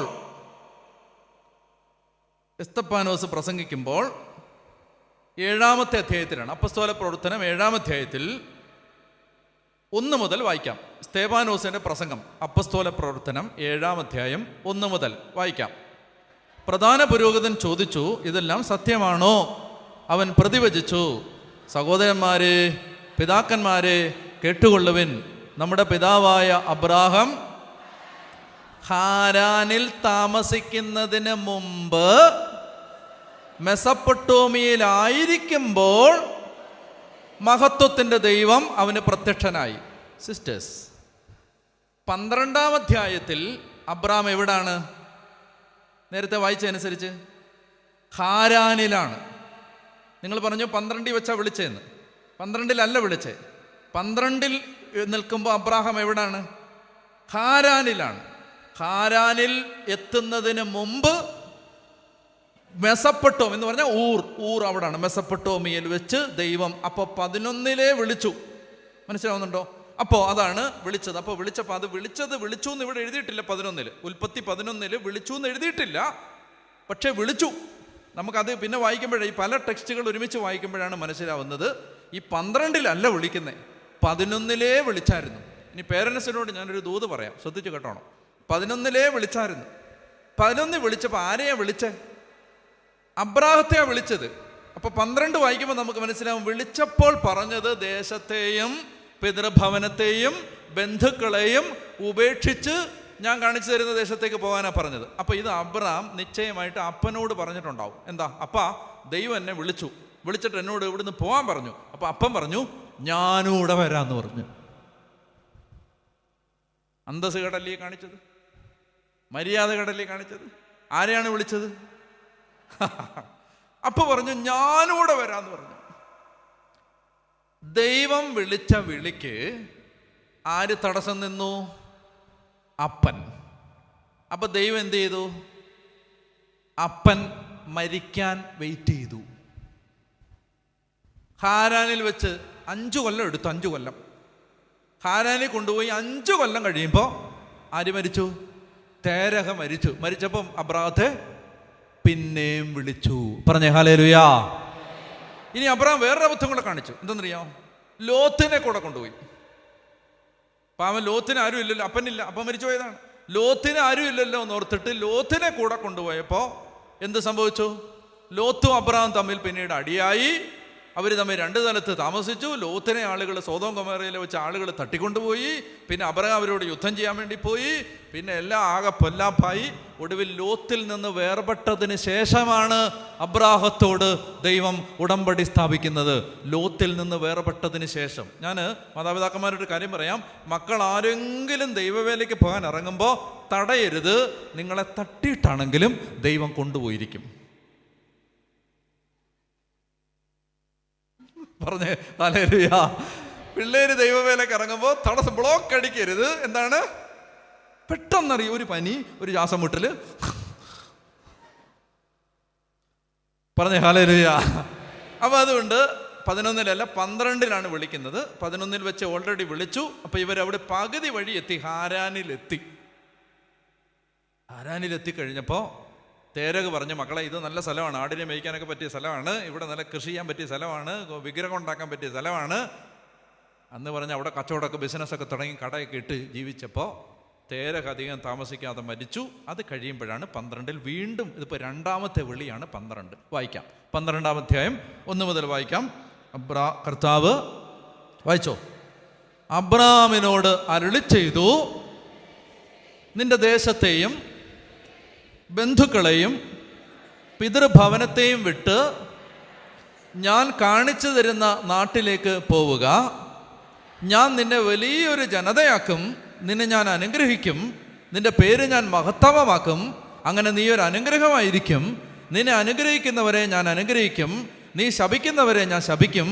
നിന്നിലൂടെ ഭൂമുഖത്തെ വംശങ്ങളെല്ലാം അനുഗ്രഹീതമാകും. പറഞ്ഞേ ഹല്ലേലൂയാ. പ്രിയപ്പെട്ട സഹോദരങ്ങളെ, അതായത് യെശയ്യായിൽ 51 പരിശുദ്ധാത്മാവ് നമ്മളോട് പറഞ്ഞു, നിങ്ങൾ രക്ഷ അന്വേഷിക്കുന്നവരാണെങ്കിൽ ആരെ നോക്കണം? അബ്രാഹത്തെ നോക്കണം, സാറായെ നോക്കണം. നമ്മൾ അബ്രഹാമിനെ നോക്കുമ്പോൾ ആദ്യം നമുക്ക് മനസ്സിലാവുന്നത് ഈ വിശ്വാസം ദൈവം നമുക്ക് ദാനമായി തരുന്നതാണ്. എന്താണ്? വിശ്വാസം നമുക്ക് ദാനമായി തന്നതാണ്. അബ്രാഹത്തിന് ദൈവം, അവൻ ഏകനായിരിക്കെ ദൈവം അവനെ വിളിച്ചു, അവന് ദാനമായിട്ട് കൊടുത്തു ഈ വിശ്വാസം. ദൈവം നമുക്ക് തന്നിരിക്കുന്ന ഈ വിശ്വാസം ദൈവത്തിൻ്റെ ദാനമാണ്, ദൈവം ദാനമായിട്ട് തന്നതാണ്. ഇത് നമുക്ക് മനസ്സിലാകണമെങ്കിൽ ദൈവത്തിൻ്റെ തെരഞ്ഞെടുപ്പിനെ കുറിച്ച് നമ്മൾ അറിയണം. എന്നെ ബൈബിളിൽ ഏറ്റവും കൂടുതൽ അത്ഭുതപ്പെടുത്തുകയും ആശങ്കപ്പെടുത്തുകയും ആശയക്കുഴപ്പത്തിലാക്കുകയും ചെയ്തൊരാശയമാണ് ദൈവത്തിൻ്റെ തെരഞ്ഞെടുപ്പ്. ഇപ്പം ഇവിടെ നിങ്ങളിരിക്കുന്നു, നിങ്ങൾ ചിന്തിക്കുക, ഇപ്പോൾ ഒരു വചനപ്രഘോഷണം ഉണ്ട് എന്ന് കേൾക്കുമ്പോൾ ഇവിടെ വന്ന് ഇങ്ങ് ദാഹത്തോടെ ഇരുന്ന് വചനം കേൾക്കാൻ നിങ്ങളെ സഹായിക്കുന്നത് ആരാണ്? നിങ്ങൾക്ക് എന്താണ് അങ്ങനെ ഒരു ദാഹം വരുന്നത്? അങ്ങനെ ഒരു ആഗ്രഹം നിങ്ങൾക്ക് വരുന്നത് എന്തുകൊണ്ടാണ്? അത് അത്ഭുതമാണ്. ഞാൻ ഉത്തർപ്രദേശിൽ പോയി. അപ്പോൾ യു പി ചെന്നപ്പോൾ യു പിയിലെ അവസ്ഥയെന്ന് പറഞ്ഞാൽ 20 കോടി മനുഷ്യരുണ്ട് യു പിയിൽ. 20 കോടി. ഇന്ത്യയിൽ ഏതാണ്ട് 120 130 കോടി എങ്ങാണ്ട് കാണുമായിരിക്കും. കൃത്യമായിട്ട് എനിക്ക് അറിഞ്ഞുകൂടാ. 120 130 ഓക്കെ, 130 കോടി ആളുകൾ ഇന്ത്യയിലുണ്ടെന്ന് നമ്മുടെ ഈ സഹോദരൻ പറഞ്ഞ് ഞാൻ വിശ്വസിച്ചിരിക്കുകയാണ്. അപ്പോൾ ഈ 130 കോടി ഇന്ത്യക്കാരിൽ കേരളത്തിൽ എത്ര പേരുണ്ട്? കഷ്ടിച്ചൊരു 3 കോടിയേ ഉള്ളൂ. അപ്പോൾ ഇന്ത്യയിലെ 20 കോടി ആളുകൾ എവിടാണ്? യു പിയിലാണ്. പക്ഷെ യു പിയിലെ ക്രിസ്ത്യാനികളുടെ എണ്ണം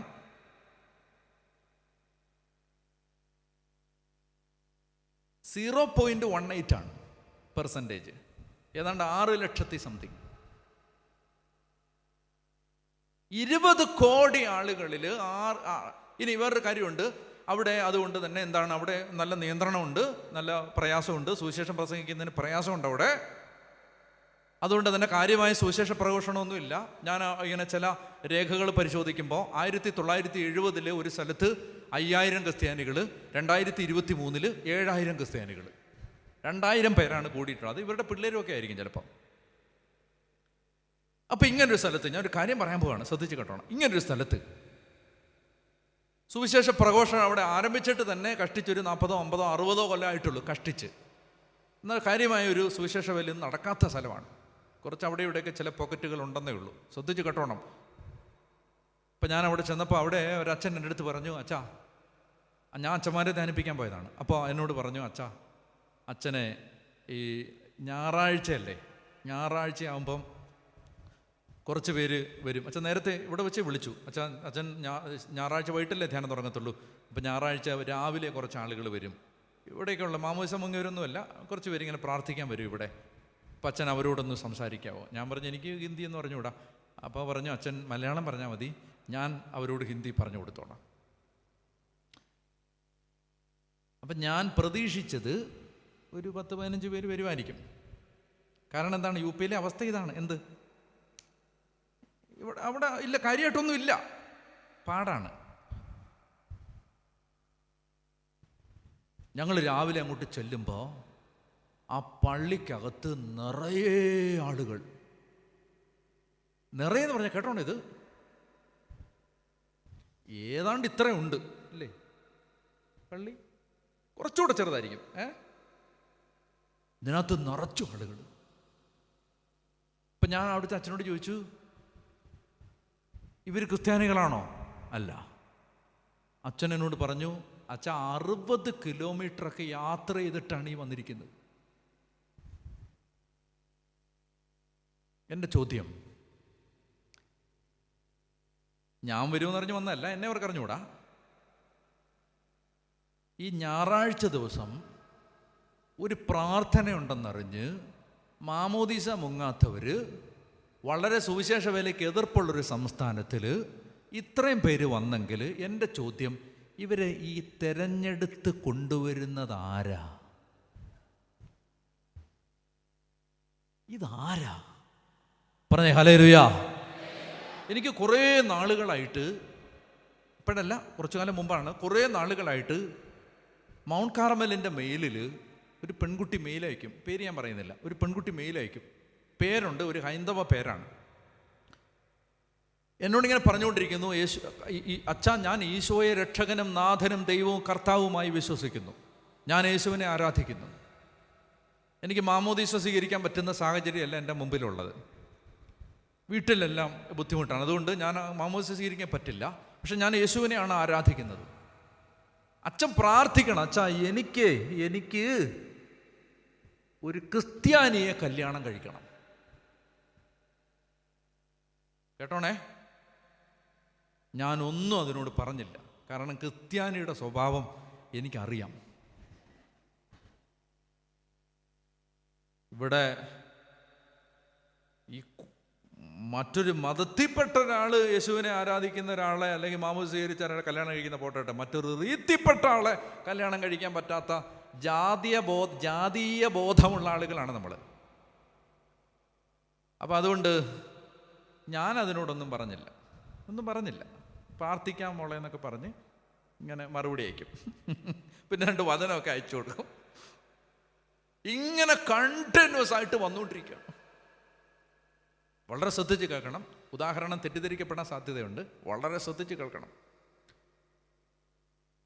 കുറേ നാൾ കഴിഞ്ഞപ്പോൾ ഒരു ദിവസം പിന്നൊരു മെയിൽ വന്നു, അച്ഛാ, ഞാൻ പ്രാർത്ഥിച്ച് കാത്തിരിക്കുകയാണ്, ഒരുപാട് കല്യാണങ്ങൾ വരുന്നുണ്ട്, ഞാൻ ഒന്നിനും സമ്മതിക്കുന്നില്ല, ഞാൻ പ്രാർത്ഥിച്ച് കാത്തിരിക്കുകയാണ്, എനിക്ക് യേശു ഒരു ക്രിസ്ത്യാനിയെ തരും. ഞാൻ ഒരു ദിവസം പരിശുദ്ധ കുർബാനയുടെ മുമ്പിലിരിക്കുമ്പോൾ ഞാൻ ഈശോയുടെ അടുത്ത് ഇങ്ങനെ ചോദിച്ചു, കർത്താവേ, ഇവിടെ അവസ്ഥ, ഇവിടെ കാര്യം എങ്ങനെ? എൻ്റെ കർത്താവേ, ഇവളിങ്ങനെ ഇത് നോക്കി, 29 വയസ്സായിപ്പം ഒരു ദൈവസ്വരം എനിക്ക് കിട്ടി. ആ സ്വരം ഇതാണ്, നീ അവളോട് പറയുക, നീ ക്രിസ്ത്യാനിയെ നോക്കിയിരിക്കണ്ട. നിങ്ങൾ ശ്രദ്ധിക്കണം, ഒരു സുവിശേഷകൻ എന്ന നിലയിൽ ഇതെനിക്ക് പ്രശ്നം ഉണ്ടാക്കുന്ന ഒരു സ്വരമാണ്. കാരണം എന്താണ്? ഞാൻ പറയുന്നത് എന്താണ്? നീ ക്രിസ്ത്യാനിയെ കെട്ടണമെന്നാണ് ഞാൻ പറയുന്നത്. അപ്പോഴാണ് പരിശുദ്ധാത്മാവ് സംസാരിക്കുക. എന്താണെന്നറിയാം? ഒരു ക്രിസ്ത്യാനിയെ അവളോട് പറയുക. ഒരു ദൈവസ്വരം, വ്യക്തമായൊരു ദൈവസ്വരം വരികയാണ്. അവളോട് പറയുക, എന്താ പറയേണ്ടതെന്നറിയാമോ? അടുത്തു വരുന്ന കല്യാണം അതെന്താണെങ്കിലും, എന്തായാലും ക്രിസ്ത്യാനി ഇവളുടെ വീട്ടിൽ കല്യാണം ആലോചിച്ച് വരാൻ സാധ്യതയില്ല. അടുത്തു വരുന്ന കല്യാണം എന്താണെങ്കിലും അത് സമ്മതിച്ചോളുക. ഇപ്പം ഞാൻ അവളോട് പറഞ്ഞു, എനിക്ക് നിന്നോടൊന്ന് സംസാരിക്കണം, നിൻ്റെ ഫോൺ നമ്പർ അയക്കുക. അപ്പോൾ ഞാൻ വിളിച്ചിട്ട് സംസാരിച്ചപ്പോൾ ഞാൻ പറഞ്ഞു, ദേ കർത്താവ് പറഞ്ഞിരിക്കുകയാണ്, നിനക്ക് 29 വയസ്സായി, ക്രിസ്ത്യാനിയെ നോക്കിയിരിക്കണ്ട. അപ്പോൾ പറഞ്ഞു, അച്ഛൻ എന്ത് അച്ഛൻ്റെ വായിന്ന് ഇത് ഞാൻ പ്രതീക്ഷിച്ചില്ല. ഞാൻ പറഞ്ഞു, എനിക്കും പ്രശ്നമുണ്ട് ഇത് എന്നോട് പറയുമ്പോൾ, എനിക്കും ഇത് ഇഷ്ടമല്ല പറയാൻ, പക്ഷെ ദൈവം പറഞ്ഞിരിക്കുകയാണ്, നീ ക്രിസ്ത്യാനിയെ നോക്കിയിരിക്കണ്ട, അടുത്തു വരുന്ന കല്യാണം നിൻ്റെ വീട്ടുകാർക്ക് നിനക്ക് ഇഷ്ടമാണെങ്കിൽ നീ അത് സമ്മതിച്ചോളുക. നീ എന്തായാലും മാമോദീസ മുങ്ങിയ ആളല്ലല്ലോ, അതുകൊണ്ട് നിനക്ക് പ്രശ്നമൊന്നുമില്ല. നീ അടുത്ത് വരുന്ന ആരാണ്? എൻ്റെ പ്രിയ സഹോദരങ്ങളെ, അപ്പോൾ എനിക്ക് നാട്ടിൽ തന്നെ ഇതുപോലെ മാമോദീസ മുങ്ങി മറ്റൊരു മതത്തിൽ നിന്ന് വന്ന കുറച്ച് ആളുകളുണ്ട്. അതിൽ ഒരാളുമായിട്ട് ഞാൻ ഇവരെ ഒന്ന് കണക്ട് ചെയ്തു, വേറൊരു ലേഡിയുമായിട്ട് തന്നെ കണക്ട് ചെയ്തിട്ട് ഇവർ തമ്മിലൊന്ന് സംസാരിക്കട്ടെ. അപ്പോൾ അവർക്ക് ആശ്വാസമാണ്, നമുക്കെപ്പോഴും സംസാരിക്കാൻ പറ്റില്ല. അപ്പോൾ അതുകൊണ്ട് ഇവർ തമ്മിൽ സംസാരിച്ചോട്ടെ, ഞാൻ ഈ നമ്പറുകൾ എക്സ്ചേഞ്ച് ചെയ്ത് ഇവർ തമ്മിൽ വിളിച്ച് സംസാരിക്കാം. അപ്പോൾ എനിക്ക് മറ്റേ ആൾ പറഞ്ഞ് ഞാൻ പിന്നെ ഡീറ്റെയിൽസ് എല്ലാം അറിയാൻ തുടങ്ങി. അതായത് ഇവൾ അടുത്തൊരു കല്യാണം വന്നു, മനസ്സോടെ അച്ഛൻ പറഞ്ഞല്ലേ എന്ന് വിചാരിച്ച് അവൾക്ക് ആളെ ഇഷ്ടപ്പെട്ടു, വീട്ടുകാർക്കെല്ലാം സമ്മതമായി, ആ കല്യാണത്തിന് സമ്മതിച്ചു. അങ്ങനെ കല്യാണം എല്ലാം നടക്കാറായി. അങ്ങനെ കല്യാണം നടക്കാൻ ഏതാനും ദിവസങ്ങളുള്ള സമയത്ത് എന്നോട് പറയുകയാണ്, അച്ഛാ, ഞാൻ എൻ്റെ ഈ കെട്ടാൻ പോകുന്ന ആളോട് സംസാരിച്ചപ്പോൾ അദ്ദേഹം എൻ്റെ മതത്തിൽ തന്നെ പെട്ട ആളാണ്, പക്ഷെ അദ്ദേഹം എൻ്റെ അടുത്ത് പറയുകയാണ്, ഞാൻ വർഷങ്ങളായിട്ട് വേറൊരു സ്ഥലത്തും പ്രാർത്ഥിക്കാനൊന്നും പോകാറില്ല, ഞാൻ ആരാധിക്കുന്നത് യേശുവിനെയാണ്. അപ്പം നിങ്ങളൊന്ന് ആലോചിച്ച് നോക്ക്. എൻ്റെ ചോദ്യം, ഈ തെരഞ്ഞെടുപ്പ് എന്താണ് ഇതിൻ്റെ മാനദണ്ഡം? പാലക്കാട് ഭാഗത്ത് നിന്ന് ഒരിക്കൽ ഒരു പെൺകുട്ടി IAS കോച്ചിങ്ങിന് തിരുവനന്തപുരത്ത് വന്നു. അപ്പോൾ ഈ മൗണ്ട് കാർമലിൽ ഒരിക്കൽ ഞാൻ ആളുകൾ വയ്യാത്തവരും വല്ല പ്രയാസമുള്ളവരൊക്കെ വന്ന് പ്രാർത്ഥിക്കാമെങ്കിൽ പ്രാർത്ഥിക്കാൻ ആഗ്രഹമുള്ളവർ വരാൻ പറഞ്ഞിട്ട് ഒരു അനൗൺസ്മെൻ്റ് ഇട്ടു.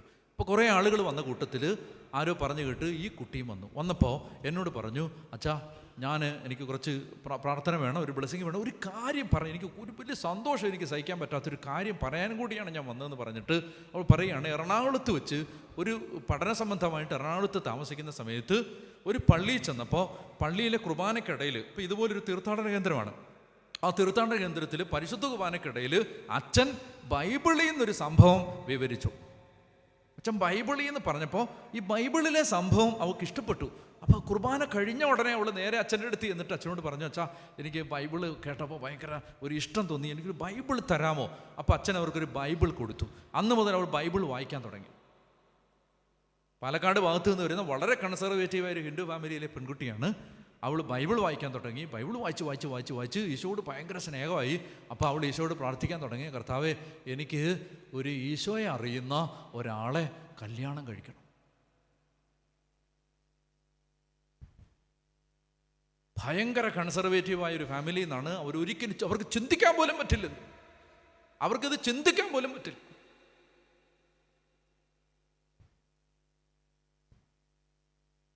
പ്രാർത്ഥിക്കുകയാണ്, എനിക്ക് ഈശോയെ അറിയുന്ന ഒരാളെ തരണേ.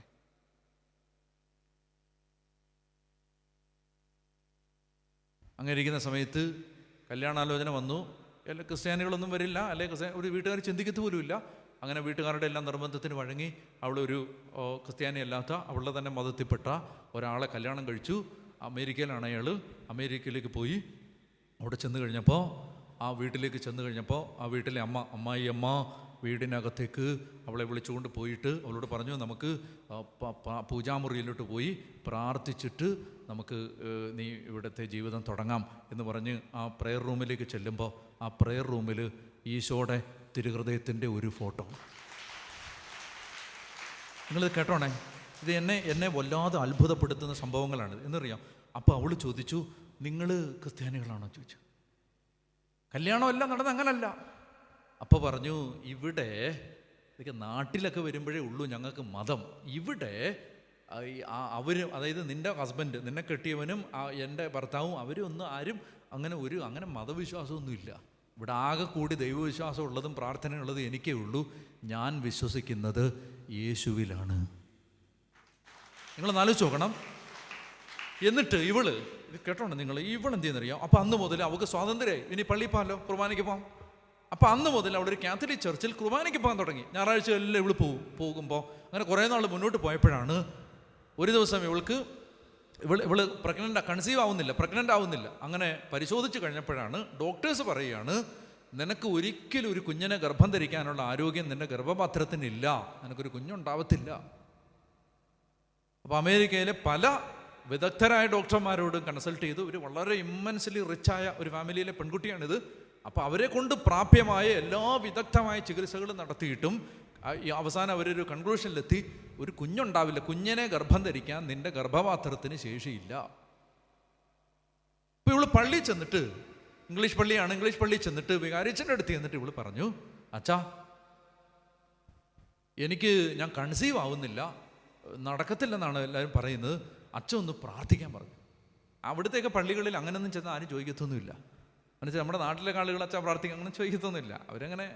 അപ്പോൾ അച്ഛന് തന്നെ ഒരു അത്ഭുതമായി. ഒരാൾ വന്നിട്ട് പ്രാർത്ഥിക്കാൻ പറയുകയാണ്. അപ്പോൾ അച്ഛൻ എന്താ പറയുക, അവിടെ നിന്ന് എല്ലാവരും പറഞ്ഞു, നിങ്ങളെല്ലാം വരാൻ പറഞ്ഞു, ഈ ലേഡി പ്രാർത്ഥിക്കാൻ പറയുന്നത്, നിങ്ങളെല്ലാം വരാൻ പറഞ്ഞു. അപ്പോൾ അവിടെ ഒരു 19 പേര് ഒരുമിച്ച് നിന്നിട്ട് അച്ഛൻ പറഞ്ഞു, ഈ മകള് പറയാണ് ഇവള് കൺസീവ് ആവുന്നില്ലെന്ന്, ഇവള് പ്രാർത്ഥിക്കാൻ പറയുകയാണ്, ലെറ്റസ് പറയുന്നു പറഞ്ഞിട്ട് ഇവരെല്ലാവരും കൂടെ ഒരു പ്രാർത്ഥന പ്രാർത്ഥിച്ചിട്ട് ഇവള് നേരെ വീട്ടിലേക്ക് ചെന്നിട്ട്, എൻ്റെ കർത്താവേ, പ്രാർത്ഥിച്ചല്ലോ, അപ്പോൾ ദൈവം എന്തായാലും പ്രവർത്തിക്കും എന്ന് വിചാരിച്ചിട്ട്, എൻ്റെ ഈശോയെ നീ സംസാരിക്കണേന്ന് പറഞ്ഞ് ബൈബിള് തുറന്നപ്പോൾ അവൾക്ക് കിട്ടിയ വചനം ഇതാണ്, അടുത്ത വസന്തത്തിൽ ഞാൻ വരുമ്പോൾ സാറായിക്ക് ഒരു മകനുണ്ടായിരിക്കും. ബൈബിളിൽ നിന്ന് വായിക്കുകയാണ്. നിങ്ങളൊന്ന് ആലോചിച്ച് നോക്ക്, ഒരു കത്തോലിക്കനാണ് ഇത് വായിക്കുന്നതെങ്കിൽ ഒന്നുകൂടെ എടുക്കാമെന്ന് വിചാരിക്കും. നമ്മുടെ കാര്യം പറയുകയും വേണ്ട. അതായത് ഇവൾ ഇങ്ങനെ ഒരു തെരഞ്ഞെടുപ്പും ഇങ്ങനെ ഒരു വിശ്വാസത്തിൽ നിന്ന് വന്നൊരു പെൺകുട്ടി ആയതുകൊണ്ട് അവൾക്ക് അത് ഭയങ്കര, ഉടനെ അവൾ അമ്മായിമ്മയുടെ അടുത്ത് എന്നിട്ട് പറഞ്ഞു, അമ്മ, കർത്താവ് സംസാരിച്ചിരിക്കുകയാണ്. എന്ത് സംസാരിച്ചു? അടുത്ത കൊല്ലം ആകുമ്പോഴേക്കും ഒരു ആൺകുട്ടി ഉണ്ടാവും എന്ന് ഈശോ വ്യക്തമായിട്ട് പറഞ്ഞിട്ടുണ്ട്. എൻ്റെ മുമ്പിൽ തിരുവനന്തപുരത്ത് മൗണ്ട് കാർമലിൽ ഞാൻ ആളുകളെ കാണുന്ന മുറിയിലിരുന്ന് ഈ കുട്ടി എൻ്റെ അടുത്ത് പറയുകയാണ്, അച്ഛാ, കർത്താവ് പറഞ്ഞതുപോലെ എല്ലാ മെഡിക്കൽ സയൻസിനെയും അതിലംഘിച്ചുകൊണ്ട് അടുത്ത കൊല്ലം എനിക്ക് ദൈവം ഒരാൺകുട്ടിയെ തന്നു. ഇതെന്താ ഇത്? ഈ തെരഞ്ഞെടുപ്പ്. അപ്പോൾ അതുകൊണ്ട് ഈ സംഭവങ്ങൾ മനസ്സിൽ വെച്ചിട്ട് ഞാൻ നിങ്ങളോട് പറയട്ടെ, അബ്രാഹാം ഏകനായിരിക്കെ ദൈവം അവനെ വിളിച്ചു. നിങ്ങൾ ഒരിക്കലും നിങ്ങളെ വിളിയെ നിസാരമായിട്ട് കാണരുത്. സ്വർഗത്തിൽ പേരെഴുതപ്പെട്ട ആദ്യജാതന്മാരുടെ സമൂഹത്തിൽപ്പെട്ടവരാണ് വിശ്വാസികളായ നമ്മൾ. നമുക്കൊരു തെരഞ്ഞെടുപ്പുണ്ട്. തെരഞ്ഞെടുപ്പ്. പറഞ്ഞേ ഹല്ലേലൂയ, പറഞ്ഞേ ഹല്ലേലൂയ. അതായത് നമുക്ക് അബ്രാഹത്തെ ദൈവം വിളിക്കുമ്പോൾ ഈ തെരഞ്ഞെടുപ്പുണ്ട്. ഇതൊക്കെ നമുക്ക് മനസ്സിലാവുന്നത് നമ്മൾ ഈ തലമുറയായിട്ട് വിശ്വാസം കിട്ടി വന്നിട്ടുള്ള ആളുകൾക്ക് ഇതിൻ്റെ ഒരു ഗൗരവം നമുക്ക് മനസ്സിലാവില്ല. ഒരു വചനം വായിക്കുക, എഫേസോസ് ലേഖനം 1-ാം അധ്യായം. എഫേസോസ് ലേഖനം 1-ാം അധ്യായം 3-4 വാക്യങ്ങൾ വായിക്കാം. എഫേസോസ് 1:3-4. മടുത്തോ? വായിക്കേ. എഫേഷ്യൻസ് 1:3-4 വായിച്ചേ. സ്വർഗീയമായ എല്ലാ ആത്മീയ വരങ്ങളാലും ക്രിസ്തുവിൽ നമ്മെ അനുഗ്രഹിച്ചവനും കർത്താവായ യേശുക്രിസ്തുവിൻ്റെ പിതാവുമായ ദൈവം സ്തുതിക്കപ്പെട്ടവനാകട്ടെ. തൻ്റെ മുമ്പാകെ സ്നേഹത്തിൽ പരിശുദ്ധരും നിഷ്കളങ്കരുമായിരിക്കാൻ ലോകസ്ഥാപനത്തിന് മുമ്പ് തന്നെ അവിടുന്ന് നമ്മെ ക്രിസ്തുവിൽ തെരഞ്ഞെടുത്തു. ഈ മനുഷ്യന് വിലയില്ലാതെ പോകുന്നത് എന്തുകൊണ്ടാണെന്നറിയാമോ? മനുഷ്യൻ അവൻ്റെ വില അറിഞ്ഞൂടാത്തത് കൊണ്ടാണ്. മനുഷ്യൻ അവൻ്റെ വില അറിഞ്ഞൂടാ. അതായത് ഇന്ന് ഒരു മുഴം കയറിലേക്കോ ഒരു പൊതി വിഷത്തിലേക്കോ ഒരു ബ്ലേഡിലേക്കോ മനുഷ്യൻ തിരിയുന്നത് എന്തുകൊണ്ടാണെന്ന് വെച്ചാൽ മനുഷ്യൻ അവൻ്റെ വില അറിഞ്ഞൂടാ. ലോകസ്ഥാപനത്തിന് മുമ്പ് ക്രിസ്തു യേശുവിൽ പിതാവ് നമ്മെ തെരഞ്ഞെടുത്തു. മാമോദീസ വെള്ളം തലയിൽ വീണതിൻ്റെയും യേശുവിൻ്റെ നാമം ഉച്ചരിക്കപ്പെട്ടതിൻ്റെയും പരിശുദ്ധ തൃത്വത്തിൻ്റെ നാമത്തിൽ നെറ്റിയിൽ മുദ്രയിടപ്പെട്ടതിൻ്റെയും വില വിശ്വാസിക്ക് മനസ്സിലായിട്ടില്ല. മനസ്സിലാകാത്തത് കൊണ്ട് മനുഷ്യൻ അവൻ്റെ വില അറിഞ്ഞൂടാ. ഞാൻ തെരഞ്ഞെടുക്കപ്പെട്ടവനാണ്. പറഞ്ഞേ ഹല്ലേലൂയ. മനസ്സിലായോ? ഞാനൊരു തെരഞ്ഞെടുക്കപ്പെട്ട ഒരാളാണ്. ദൈവം എന്നെ തെരഞ്ഞെടുത്തതാണ്. ഒരു റോമാലേഖനത്തിൻ്റെ 8-ാം അധ്യായത്തിൽ പൗലോസ് പറയുന്നുണ്ട്, അവിടുന്ന് മുൻകൂട്ടി അറിഞ്ഞവരെ. റോമർ 8:29 വായിച്ച്. റോമർ 8:29 ഉറക്കെ വായിക്കേ. അവിടുന്ന് മുൻകൂട്ടി അറിഞ്ഞവരെ തൻ്റെ പുത്രൻ്റെ സാദൃശ്യത്തോട് അനുരൂപരാക്കാൻ മുൻകൂട്ടി നിശ്ചയിക്കുകയും ചെയ്തു. അടുത്ത വാക്യം, ഇത് തൻ്റെ പുത്രൻ അനേകം സഹോദരരിൽ അതിജാതനാകുന്നതിന് വേണ്ടിയാണ്. അടുത്ത വാക്യം, താൻ മുൻകൂട്ടി നിശ്ചയിച്ചവരെ അവിടുന്ന് വിളിച്ചവരെ നീതീകരിച്ചവരെ മഹത്വപ്പെടുത്തി. ഒന്നുകൂടെ വായിക്കാമോ? താൻ മുൻകൂട്ടി അറിഞ്ഞവരെ, താൻ മുൻകൂട്ടി നിശ്ചയിച്ചവരെ അവിടുന്ന് വിളിച്ചവരെ നീതീകരിച്ചവരെ മഹത്വപ്പെടുത്തി. ഒരു വചനം വായിച്ചേ. 2 തെസ്സലോനിക്കർ 2-ാം അധ്യായം 14-ാമത്തെ തിരുവചനം. നമ്മുടെ കർത്താവായ യേശുക്രിസ്തുവിന്റെ മഹത്വം നിങ്ങൾക്ക് ലഭിക്കുന്നതിന് വേണ്ടി ഞങ്ങളുടെ സുവിശേഷത്തിലൂടെ അവിടുന്ന് നിങ്ങളെ വിളിച്ചു. ഉറക്കെ പറഞ്ഞേ ഹല്ലേലൂയ. ഇന്ന് കരങ്ങൾ ഉയർത്തി സ്തുതിച്ച് ശക്തമായിട്ട് തെരഞ്ഞെടുപ്പിൻ്റെ ഒരു വില മനസ്സിലാവാൻ കർത്താവെ സഹായിക്കണേ. നന്നായിട്ടൊന്ന് സ്തുതിച്ച് അതിനെ തുറന്ന് ഹല്ലേലൂയ. യേശുവേ ആരാധന. യേശുവേ ആരാധന. ഹല്ലേലൂയ. ശക്തമായിട്ട് സ്തുതിച്ചേ.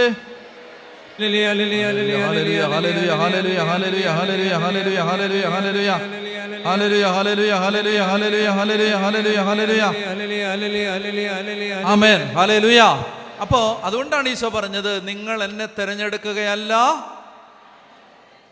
ഒന്ന് സമാധാനമായിട്ടിരുന്നിട്ടൊന്ന് ആലോചിച്ചേ. അതായത് ഈ സ്വർഗത്തിലെ അനേക കോടി മനുഷ്യരിൽ ദൈവം തെരഞ്ഞെടുത്തവരാണ്. നമ്മൾ തെരഞ്ഞെടുത്തതാണ്.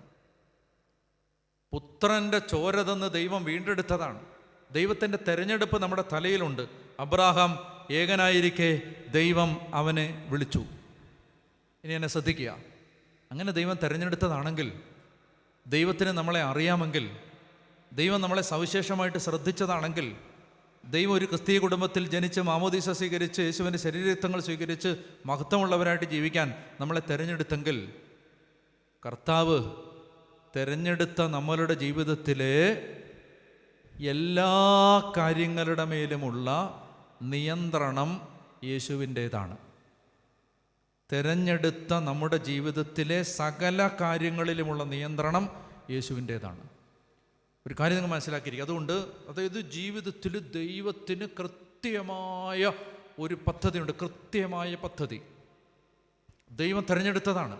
ഇത് നമ്മളെ അറിയാതെ ആകസ്മികമായി നമ്മളൊരു ക്രിസ്തീയ കുടുംബത്തിൽ ജനിച്ചതല്ല, അല്ലെങ്കിൽ നമ്മൾ യേശുവിനെ അറിഞ്ഞതല്ല. ഇതിൻ്റെ ഒരു തിരഞ്ഞെടുപ്പ് അതിശക്തി. നമുക്ക് ഇത് ഒരിക്കലും എനിക്കിത് മനസ്സിലാക്കാൻ, ഞാൻ ഇത് മനസ്സിലാക്കുന്നത് എങ്ങനെയെന്ന് വെച്ചാൽ, ഞാൻ കണ്ടുമുട്ടുന്ന അനേകം അക്രൈസ്തവരിലൂടെയാണ്. അവരെന്നോട് വന്നിട്ട് പറയും, അച്ഛാ ഞങ്ങൾ യേശുവിനെ, ഒരു ശ്രീലങ്കക്കാരൻ വന്നു, ശ്രീലങ്കക്കാരൻ കഷ്ടിച്ചേ മലയാളം അറിയത്തുള്ളൂ. അപ്പോൾ അയാൾ പറയുകയാണ്, അച്ഛാ ഞാൻ ക്രിസ്ത്യനല്ല, പക്ഷേ ഞാൻ യേശുവിനെ വിശ്വസിക്കുന്നു, ഞാൻ നിങ്ങളുടെ യൂട്യൂബ് പ്രസംഗങ്ങൾ കേൾക്കാറുണ്ട്. ഞാൻ പറഞ്ഞു, ഹൗ കം യു അണ്ടർസ്റ്റാൻഡ് മലയാളമൊക്കെ കഷ്ടിച്ചേ മനസ്സിലാകത്തുള്ളൂ. കുറച്ച് തമിഴാണ് കൂടുതലും പറയുന്നത്, കഷ്ടിച്ച് മനസ്സിലാവും. പക്ഷേ എനിക്ക് യേശുവിനെ കിട്ടി, ഞാൻ യേശുവിൻ്റെതാണ്.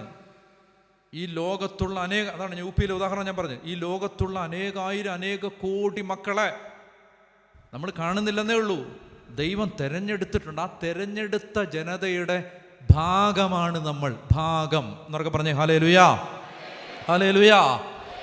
അതുകൊണ്ട് ഞാൻ ഈ രക്ഷയെക്കുറിച്ച് നമ്മുടെ തിരിച്ചറിവ് കിട്ടാൻ സഹായിക്കുന്ന വിധത്തിൽ നമ്മുടെ ചിന്തകളെ ഒന്ന് കൊണ്ടുവരികയാണ്. ഇനി മറ്റൊരു വചനം നിങ്ങൾ വായിക്കേണ്ടത് പുറപ്പാട് പുസ്തകത്തിൻ്റെ 19-ാം അധ്യായം എടുക്കുക.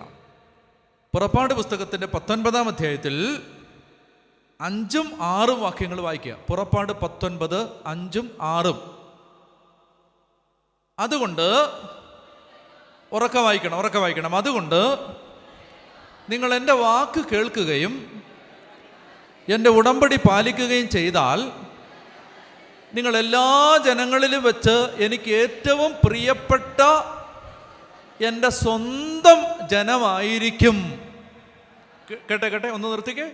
ഇവിടെ ഒരു വാഗ്ദാനം കിടക്കുകയാണ്. അതായത് നിങ്ങൾ എൻ്റെ വാക്ക് കേൾക്കുകയും എൻ്റെ ഉടമ്പടി പാലിക്കുകയും ചെയ്താൽ നിങ്ങൾ എല്ലാ ജനങ്ങളിലും വെച്ച് എനിക്ക് ഏറ്റവും പ്രിയപ്പെട്ട എൻ്റെ സ്വന്തം ജനമായിരിക്കും. അടുത്ത വാക്യം, കാരണം ഭൂമി മുഴുവൻ എൻ്റേതാണ്, നിങ്ങൾ എനിക്ക് പുരോഹിത രാജ്യവും വിശുദ്ധ ജനവുമായിരിക്കും. ഒന്ന് ആവർത്തിക്കണം, പുരോഹിത രാജ്യം. ആവർത്തിക്കുക, പുരോഹിത രാജ്യം. വീട്ടിൽ വഴക്കുണ്ടാക്കുന്ന ഊളിയത്തിലെങ്കിലും പറ, പുരോഹിത രാജ്യം, വിശുദ്ധ ജനം. പുരോഹിത രാജ്യം, വിശുദ്ധ ജനം. പുരോഹിത രാജ്യം, വിശുദ്ധ ജനം. ഹല്ലേലൂയാ. പത്രോസ്ലീഹ എഴുതിയ 1-ാം ലേഖനം എടുക്കുക. പത്രോസ്ലീഹ എഴുതിയ 1-ാമത്തെ ലേഖനം. പത്രോസ്ലീഹ എഴുതിയ 1-ാമത്തെ ലേഖനം 2-ാമത്തെ അധ്യായം. 1 Peter chapter 2, 2-ാമത്തെ അധ്യായം. 2-ാമത്തെ അധ്യായത്തിൽ നമ്മളെ ദൈവം വിളിച്ചിരിക്കുന്നതിനെ കുറിച്ച് അപ്പോസ്തലൻ സൂചിപ്പിക്കുന്ന അനേകം വാക്യങ്ങളുണ്ട്. ഞാൻ 1-2 വാക്യങ്ങൾ വായിക്കാനായിട്ട് നിങ്ങളോട് ആവശ്യപ്പെടുകയാണ്. 1-2 വാക്യങ്ങൾ. ഒന്ന് 2-ാം അധ്യായത്തിൽ 4-ാമത്തെ വാക്യം. അതിനാൽ സജീവ ശിലയായ അവനെ നമുക്ക് സമീപിക്കാം. മനുഷ്യൻ തിരസ്കരിച്ചതും ദൈവം തിരഞ്ഞെടുത്തതുമായ അമൂല്യ ശിലയാണവൻ. നിങ്ങൾ സജീവ ശിലകൾ കൊണ്ടുള്ള ഒരു ആത്മീയ ഭവനമായി പടുത്തുയർത്തപ്പെടട്ടെ. ഉറക്കെ വായിക്കണേ. യേശുക്രിസ്തു വഴി ദൈവത്തിന് സ്വീകാര്യമായ ബലികൾ അർപ്പിക്കുന്നതിന് വിശുദ്ധമായ ഒരു പുരോഹിത ജനമാവുകയും ചെയ്യട്ടെ. ഇനി 9-ാമത്തെ വാക്യം വായിക്കാം. 9. എന്നാൽ, ഉറക്കെ വായിക്കാം, എന്നാൽ നിങ്ങൾ തിരഞ്ഞെടുക്കപ്പെട്ട വംശവും രാജകീയ പുരോഹിത ഗണവും വിശുദ്ധ ജനതയും ദൈവത്തിൻ്റെ സ്വന്തം ജനവുമാണ്. ഇതെങ്കിലും ഒന്ന് വിശ്വസിക്കും. അതായത് നമ്മൾ തള്ളിക്കളയപ്പെട്ടിട്ടില്ല. നിങ്ങളെ വിലയോടെ കാണുന്ന ഒരു ദൈവമുണ്ട്. നിങ്ങളുടെ ജീവിതത്തിന് വിലയുണ്ട്. നിങ്ങളുടെ ജീവിതം നിസാരമല്ല. നിങ്ങൾ ഏത് വില കുറഞ്ഞ വസ്ത്രമാണ് ധരിച്ചിരിക്കുന്നതെങ്കിലും, നിങ്ങൾ എത്ര പകിട്ട് കുറഞ്ഞ വീട്ടിലാണ് വസിക്കുന്നതെങ്കിലും, നിങ്ങളുടെ ജീവിതത്തിന് ഒരു വിലയുമില്ലെന്ന് ഈ ഭൂമിയിലെ മനുഷ്യർ നിങ്ങളെ നിരാധാരരായി എഴുതി തള്ളിയിട്ടുണ്ടെങ്കിലും, നിങ്ങളോട് കർത്താവിൻ്റെ ജീവനുള്ള സുവിശേഷം പറയുന്നു, നിങ്ങൾ തിരഞ്ഞെടുക്കപ്പെട്ട ദൈവത്തിൻ്റെ സ്വന്തം ജനമാണ്. ദൈവം നോക്കിക്കണ്ട് വിളിച്ച ദൈവത്തിൻ്റെ സ്വന്തം ജനമാണ്. You are specially chosen, noted, marked. You belong to him and you are his own. നമ്മളെ ഓൺ ചെയ്യുന്നത് ദൈവമാണ്.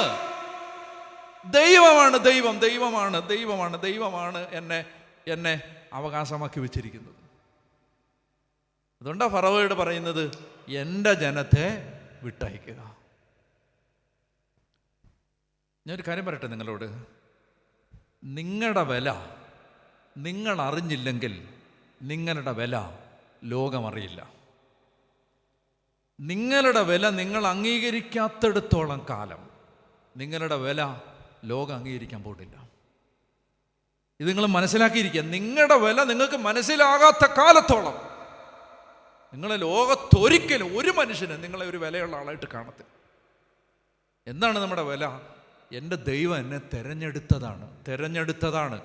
ദൈവത്തിൻ്റെ സ്വന്തം ജനമാണ്, ദൈവത്തിൻ്റെ വിശുദ്ധ ജനമാണ്, പുരോഹിത രാജ്യമാണ്. അവർക്ക് പറഞ്ഞേ ഹല്ലേലൂയാ, പറഞ്ഞേ ഹല്ലേലൂയാ, ഹല്ലേലൂയാ. എന്നിട്ട് ഇവിടെ വചനം പറയണം. അതുകൊണ്ട് എന്ത് ചെയ്യണം? അതുകൊണ്ട് എന്താ ചെയ്യേണ്ടത്? ഒന്നുകൂടെ വായിച്ചേ. 9:2 2 പത്രോസ് 1 പത്രോസ് 2:9 വായിക്കാമോ? എന്നാൽ നിങ്ങൾ തിരഞ്ഞെടുക്കപ്പെട്ട വംശവും രാജകീയ പുരോഹിത ഗണവും വിശുദ്ധ ജനതയും ദൈവത്തിൻ്റെ സ്വന്തം ജനവുമാണ്. അതിനാൽ അന്ധകാരത്തിൽ നിന്ന് തൻ്റെ അത്ഭുതകരമായ പ്രകാശത്തിലേക്ക് നിങ്ങളെ വിളിച്ചവൻ്റെ നന്മകൾ പ്രകീർത്തിക്കണം. ഞാനൊരു കാര്യം പറയട്ടെ. ഇന്ന് അനേക ആളുകൾക്ക് വിശുദ്ധ കുർബാന ഒരനുഭവമായിട്ട് മാറുന്നില്ല. വിശുദ്ധ കുർബാന ഒത്തിരി പേർക്ക് ഒരു അനുഭവമല്ല. വിശുദ്ധ കുർബാനയ്ക്ക് വരാൻ നമുക്ക് പല കാരണങ്ങൾ കൊണ്ട് വരാം. ഒരു കാരണം എന്താണ്? ഇപ്പോൾ ചില ആളുകൾക്ക് രാവിലെ പത്രം വായിച്ചില്ലെങ്കിൽ ഒരു അസ്വസ്ഥതയാണ്, കട്ടൻ കാപ്പി കുടിച്ചില്ലെങ്കിൽ അസ്വസ്ഥതയാണ്, ബീഡി വലിച്ചില്ലെങ്കിൽ അസ്വസ്ഥതയാണ് എന്ന് പറഞ്ഞ പോലെ ചിലർക്ക് കുർബാന കണ്ടില്ലെങ്കിലും അങ്ങനെ ശീലങ്ങളുടെ ഭാഗമായിട്ട് ആളുകൾക്ക് പള്ളിയിൽ വരാം. അങ്ങനെ വരുന്നവരുണ്ട് പള്ളിയിൽ. ഒന്ന് ശീലങ്ങളുടെ ഭാഗമായിട്ട്, അതായത് ഇങ്ങനെ പോയി എന്നും പോയില്ലെങ്കിൽ ഒന്ന് കുർബാനയ്ക്ക് പോയില്ല ഒരു രസമില്ല, അങ്ങനെ. അല്ലാതെ വിശ്വാസം കൊണ്ടൊന്നുമല്ല, ശീലം, ഹാബിറ്റ്. ചില ആളുകൾക്ക് ഇത് ക്രിസ്ത്യാനിയാണ്, പോയില്ലെങ്കിൽ ഇപ്പം എങ്ങനാ പള്ളിയിൽ പോകണ്ടേ, പോവാതിരുന്ന എങ്ങനെ, വല്ലവരും പറയത്തില്ലേ ഇത് പള്ളിക്കൂട്ടങ്ങൾ പള്ളിയിൽ പോവാതെ. അപ്പം ചില ആളുകൾക്ക് ഇതൊരു സോഷ്യൽ കമ്പൽഷനാണ്. ശ്രദ്ധിക്കുക, ഇതൊരു സാമൂഹ്യ നിർബന്ധമാണ്. ചില ആളുകൾക്ക് ഈ പള്ളിയിലാണ് ഒരാളാവുന്നത്, വീട്ടിലൊരു വിലയൊന്നുമില്ല. അപ്പം അതുകൊണ്ട് പള്ളി വന്ന് ആളാവും. അങ്ങനെയുള്ളവരുണ്ട്. അവർക്ക് അതൊരു കോമ്പൻസേഷനാണ്. എന്താണ്? 10 ആളുകളെ കാണാനും ഇപ്പോൾ ഈ പള്ളിയിലൊക്കെ വരാൻ യൂത്തിനെയൊക്കെ അട്രാക്ട് ചെയ്യാൻ എന്ത് ചെയ്യുന്നു? ഡാൻസ്, ബാൻഡ്, അത് ഇത്, ഗാനമേള. എന്തിനാണ്? പിള്ളേരെ കൊണ്ടുവരാൻ വേണ്ടി. അപ്പോൾ ചില ചെറുപ്പക്കാർ പറയും, എന്താണ്, എനിക്ക് പള്ളിയിൽ പോകാൻ ഇഷ്ടമാണ്, കാരണം അവിടെ ഭയങ്കര ആ പരിപാടി ഈ പരിപാടി. ഇതൊന്നും ശരിക്കുള്ളത് കണ്ടിട്ടുള്ള സന്തോഷമല്ല. ഒരു കഥ ചൊല്ലട്ടുമാ?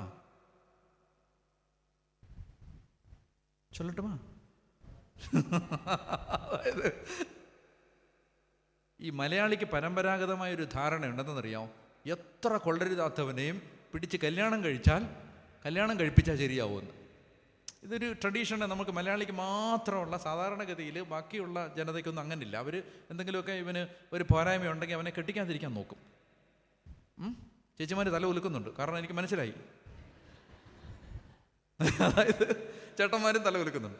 അപ്പോൾ ഈ ഒരു ചേട്ടൻ തോമാച്ചന് കല്യാണം കഴിക്കാൻ മാത്രമുള്ള ബുദ്ധിയൊന്നുമില്ല.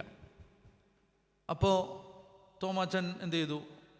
അവനെ മാതാപിതാക്കന്മാർ വിചാരിച്ചു കെട്ടിച്ചാൽ ശരിയാവും. അങ്ങനെ കെട്ടിച്ചിട്ട് പെങ്കൊച്ച് ഉണ്ട്. കല്യാണമൊക്കെ കഴിഞ്ഞ് വൈകുന്നേരം വന്ന് കൊച്ച് മുറിയിലുണ്ട്. അതിങ്ങനെ അപരിചിതമായൊരു വീട്ടിൽ ഇങ്ങനെ വിജനപ്രദേശത്തെ മൂങ്ങയെ പോലെ ഇരിക്കുകയാണ്. അതിന് ആരെയും പരിചയമില്ല. അപ്പോൾ ഇവനാണെങ്കിൽ ആ അതിരിനടുത്തുള്ള വേലിയുടെ അടുത്ത് പോയി ഈ കാക്കയും പൂച്ചയൊക്കെ നോക്കിക്കൊണ്ടിരിക്കുകയാണ്. ആര്? നമ്മുടെ തോമാച്ചൻ.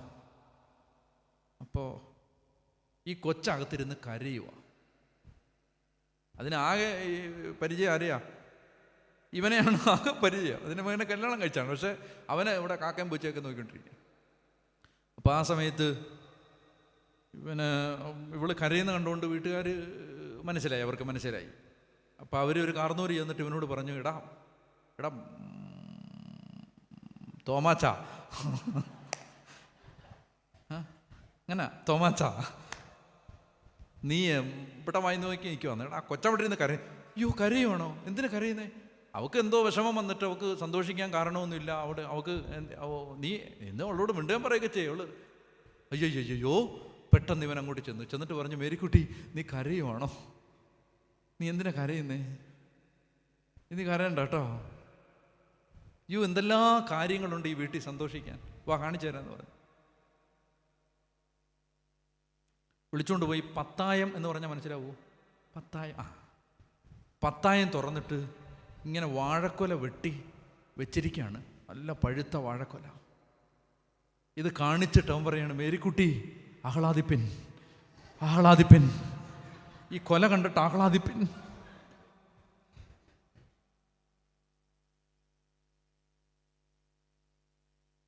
കല്യാണം കഴിപ്പിച്ചാൽ ഇവൻ്റെ നിലപാടിന് വ്യത്യാസം വരുത്തില്ലെന്ന് മനസ്സിലായല്ലോ. അതായത് തോമാച്ചൻ്റെ സന്തോഷം ഈ വാഴക്കൊലയിലാണ്. പക്ഷെ മേരിക്കുട്ടിക്ക് ഈ വാഴക്കൊല കണ്ടാലൊന്നും സന്തോഷം വരുത്തില്ല. പറഞ്ഞേ ഹല്ലേലൂയ. പണ്ട് ഞാൻ വികാരിച്ചൻ, ഇപ്പോഴും ഞാൻ വികാരിച്ചനാണ്. പണ്ട് ഞാനൊരു പള്ളിയിൽ വികാരിച്ചനായിരുന്ന സമയത്ത് ഞാൻ അതിന് മുമ്പ് ഇരുന്ന പള്ളിയിലെ ഒരു അമ്മച്ചി എന്നെ വിളിച്ചു. അമ്മച്ചി എന്നെ വിളിച്ചിട്ട് പറഞ്ഞു, അച്ഛാ, പ്രായമായ വല്യമ്മമാരെ എവിടെങ്കിലും നിർത്തുമോ? അപ്പം ഞാൻ പറഞ്ഞു, എനിക്കറിയാവുന്ന വീടാണ്. എന്നാ പറ്റി അമ്മച്ചി? ആരാ? അപ്പോൾ ഞാൻ ഇന്ന് ഈ വീട്ടിൽ നിന്ന് ഇറങ്ങുകയെന്ന് പറഞ്ഞു. അപ്പം ഞാൻ പറഞ്ഞു, എൻ്റെ പൊന്നമ്മച്ചി അങ്ങനെ ഇറങ്ങല്ല്, അങ്ങനെ എനിക്ക് പരിചയം, ഞാൻ നോക്കാം എവിടെയെങ്കിലും. അങ്ങനെ പോകേണ്ട, അമ്മച്ചിക്ക് അങ്ങനെ ആവശ്യമില്ല. കാരണം അമ്മച്ചി നല്ല നിവൃത്തിയും ഒക്കെ ഉള്ളൊരു വീട്ടിലെയാണ്. അങ്ങനെ മക്കൾക്ക് എന്തെങ്കിലുമൊക്കെ ചുമ്മാ പറഞ്ഞായിരിക്കും, അമ്മച്ചി കാര്യമായിട്ട് എടുക്കണ്ട. ഇല്ല ഞാൻ ഇപ്പോൾ ഇറങ്ങുകയാണെന്ന് പറഞ്ഞിട്ട് ഒരു ഉച്ചയായപ്പോൾ ഞാൻ നോക്കിയപ്പോൾ എൻ്റെ പള്ളിമുറിയുടെ വെളിയിൽ നിൽക്കുന്നു അമ്മച്ചി, ബാഗും എല്ലാം ഉണ്ട്. ഞാൻ പറഞ്ഞു, അമ്മച്ചി ഇറങ്ങി പോരുന്നോ? അപ്പോൾ എന്നോട് പറഞ്ഞു, എന്നെ എവിടെങ്കിലും കൊണ്ടാക്കണമെന്ന് പറഞ്ഞു. അച്ഛൻ അവിടെ പള്ളി വിചാരിച്ചായിരിക്കും ഞാൻ അച്ഛന് ചായയും ചോറൊക്കെ ഇട്ട് തന്നിട്ടുള്ളതല്ലേ. അച്ഛൻ അതെങ്കിലും ഓർത്തിട്ട് എന്നെ എവിടെങ്കിലും കൊണ്ടാക്കണം. ദൈവമേ, ഇതിനെ എവിടെ കൊണ്ടാക്കാനാണ് ഇനി? അപ്പം ഞാൻ വീട്ടുകാരെ വിളിച്ചപ്പോൾ അവർ പറഞ്ഞു, അച്ഛാ ഒരു തരത്തിലും വീട്ടിൽ നിൽക്കുന്നില്ല, ഭയങ്കര പ്രശ്നമാണ്. ഇപ്പം എന്ത് ചെയ്യാനാണ്? അമ്മച്ചി കുറച്ച് ദിവസം അവിടെയാണ് പോയി മാറി നിൽക്കട്ടെ. ഞങ്ങൾ എന്ത് ചെയ്യാനാണ്? വിളിച്ചിട്ട് വരുന്നില്ല. അപ്പം ഞാൻ പ്രായമുള്ളൊരമ്മ, എനിക്കങ്ങ് കണ്ടപ്പോൾ നമുക്ക് സങ്കടം വരും അല്ലേ? ഞാൻ പറഞ്ഞു, അമ്മച്ചി ഇനി എവിടെ കൊണ്ടാക്കാനാണ്? ഈ പള്ളിമേടയിൽ 2 മുറി എക്സ്ട്രാ ഉണ്ട്, ഇവിടെ നിന്നോ. അമ്മച്ചി ഒരു 70+ ആണ്. നാട്ടുകാർ കുറ്റമൊന്നും പറയത്തില്ല, പേടിക്കൊന്നും വേണ്ട. പിന്നെ അമ്മച്ചി ഇവിടെ നിന്നോളാൻ പറഞ്ഞു. എനിക്കൊരു കൂട്ടുമാവും, അമ്മച്ചിക്കൊരു സ്ഥലവും ആവും. ഇവിടെ നിന്നോളാം. അമ്മച്ചിക്ക് സന്തോഷമായി. അമ്മച്ചി ആ ബാഗൊക്കെ വെച്ച് അവിടെ നിന്ന് ഒരു 3-4 ദിവസം കഴിഞ്ഞപ്പോഴാണ് എനിക്ക് മനസ്സിലായത് എന്തുകൊണ്ടാണ് മക്കൾ ഇറക്കി വിട്ടതെന്ന് എനിക്ക് മനസ്സിലായല്ലോ. അതായത് ശരിക്കുള്ള സ്വഭാവം വെളിയിൽ വരിക. അപ്പോൾ എൻ്റെ കൂടെ ഒരു ചെറുപ്പക്കാരൻ താമസിക്കുന്നുണ്ട്. അവന് അപ്പനും ഇല്ല, അമ്മയില്ല. അപ്പം ഞാൻ അവനോട് എപ്പോഴും പറയും, നിൻ്റെ അപ്പനും അമ്മയും ഞാനാണ്. അതുകൊണ്ട് നിന്നെ ഞാൻ തല്ലും, നിന്നെ ഞാൻ ഇടിക്കും, നിന്നെ ഞാൻ തലക്കടിക്കും, നിനക്കൊന്നും പറയാൻ അവകാശമില്ല. നിൻ്റെ അപ്പനും അമ്മയും ഞാനാണ്. അപ്പോൾ അവനവിടെ ഉണ്ട്. അമ്മച്ചി എന്നാ ചെയ്യുന്നറിയോ? അമ്മച്ചി ഭക്ഷണം വെക്കും, എന്നിട്ട് എനിക്ക് വിളമ്പിത്തരും, അവന് കൊടുക്കില്ല. അവനോട് പറയും, നിനക്ക് വേണേ. അപ്പോൾ ഭക്ഷണം കഴിക്കാൻ വേണ്ടി മെസ്സ വന്നിരിക്കും. അപ്പോൾ അവിടെ ടേബിളിൽ വന്നിരിക്കുമ്പോൾ ഞാൻ നോക്കുമ്പോൾ എനിക്ക് മാത്രമുണ്ട്. ഞാൻ പറയും, അമ്മച്ചി ഇവന് ഭക്ഷണം, എനിക്കും അങ്ങനെ വെച്ചോളാൻ പാലൊന്നും എന്നെ കൊണ്ട് പറ്റത്തില്ല. ഞാൻ പറഞ്ഞു, അയ്യോ അങ്ങനെ പറയരുത്, നമ്മൾ ഈ വീട്ടിലെ ഒരു കുടുംബമാണ് നമ്മൾ, അവനാരുമില്ല, അവന് നമ്മൾ മാത്രമേ ഉള്ളൂ. സമ്മതിക്കത്തില്ല. അപ്പോൾ ഒരു ദിവസം ഞാൻ പറഞ്ഞു, അമ്മച്ചി അങ്ങനെ ആണെങ്കിൽ ഭക്ഷണം അവിടെ വെച്ചേര്, ഞാനും അവനും അവിടെ വന്നെടുത്തോളാം. ഇത് പറ്റില്ല, ഇതെനിക്ക് സങ്കടമാണ്. അമ്മച്ചി പറഞ്ഞു, എന്നാ പിന്നെ എന്നെ കൊണ്ടൊന്നും പറ്റത്തില്ല, എന്ന് പറഞ്ഞിട്ട് പൈതലിൻ ഭാവം മാറി വദനാംബുജം പാടി കൈതവം കാണാക്കണ്ണ് കണ്ണുനീർ തടാകമായി. ആള് മാറി, പത്തിരങ്ങാളിക്ക് ഭ്രാന്ത് പിടിച്ച പോലായി. പിന്നെ എന്നോട് മിണ്ടത്തില്ല. മനസ്സിലായല്ലോ? എന്നെ കാണുമ്പോൾ ഇങ്ങനെ തിരിഞ്ഞൊരു പോക, ഇങ്ങനെ തിരിഞ്ഞൊരു.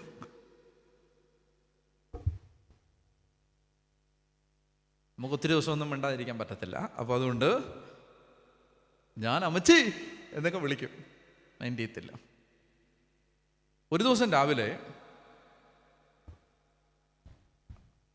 അമ്മച്ചിക്ക് ഒരു ഗ്ലാസ് ചായ കുടിച്ചിട്ട് ഞാൻ അമ്മച്ചിയോട് പറഞ്ഞു, അമ്മച്ചി ഗുഡ് മോർണിംഗ്. അമ്മച്ചി എന്നോട് പറഞ്ഞു, ഇതൊന്നും കാണിച്ച് എന്നെ സന്തോഷിപ്പിക്കാമെന്ന് നോക്കണ്ട.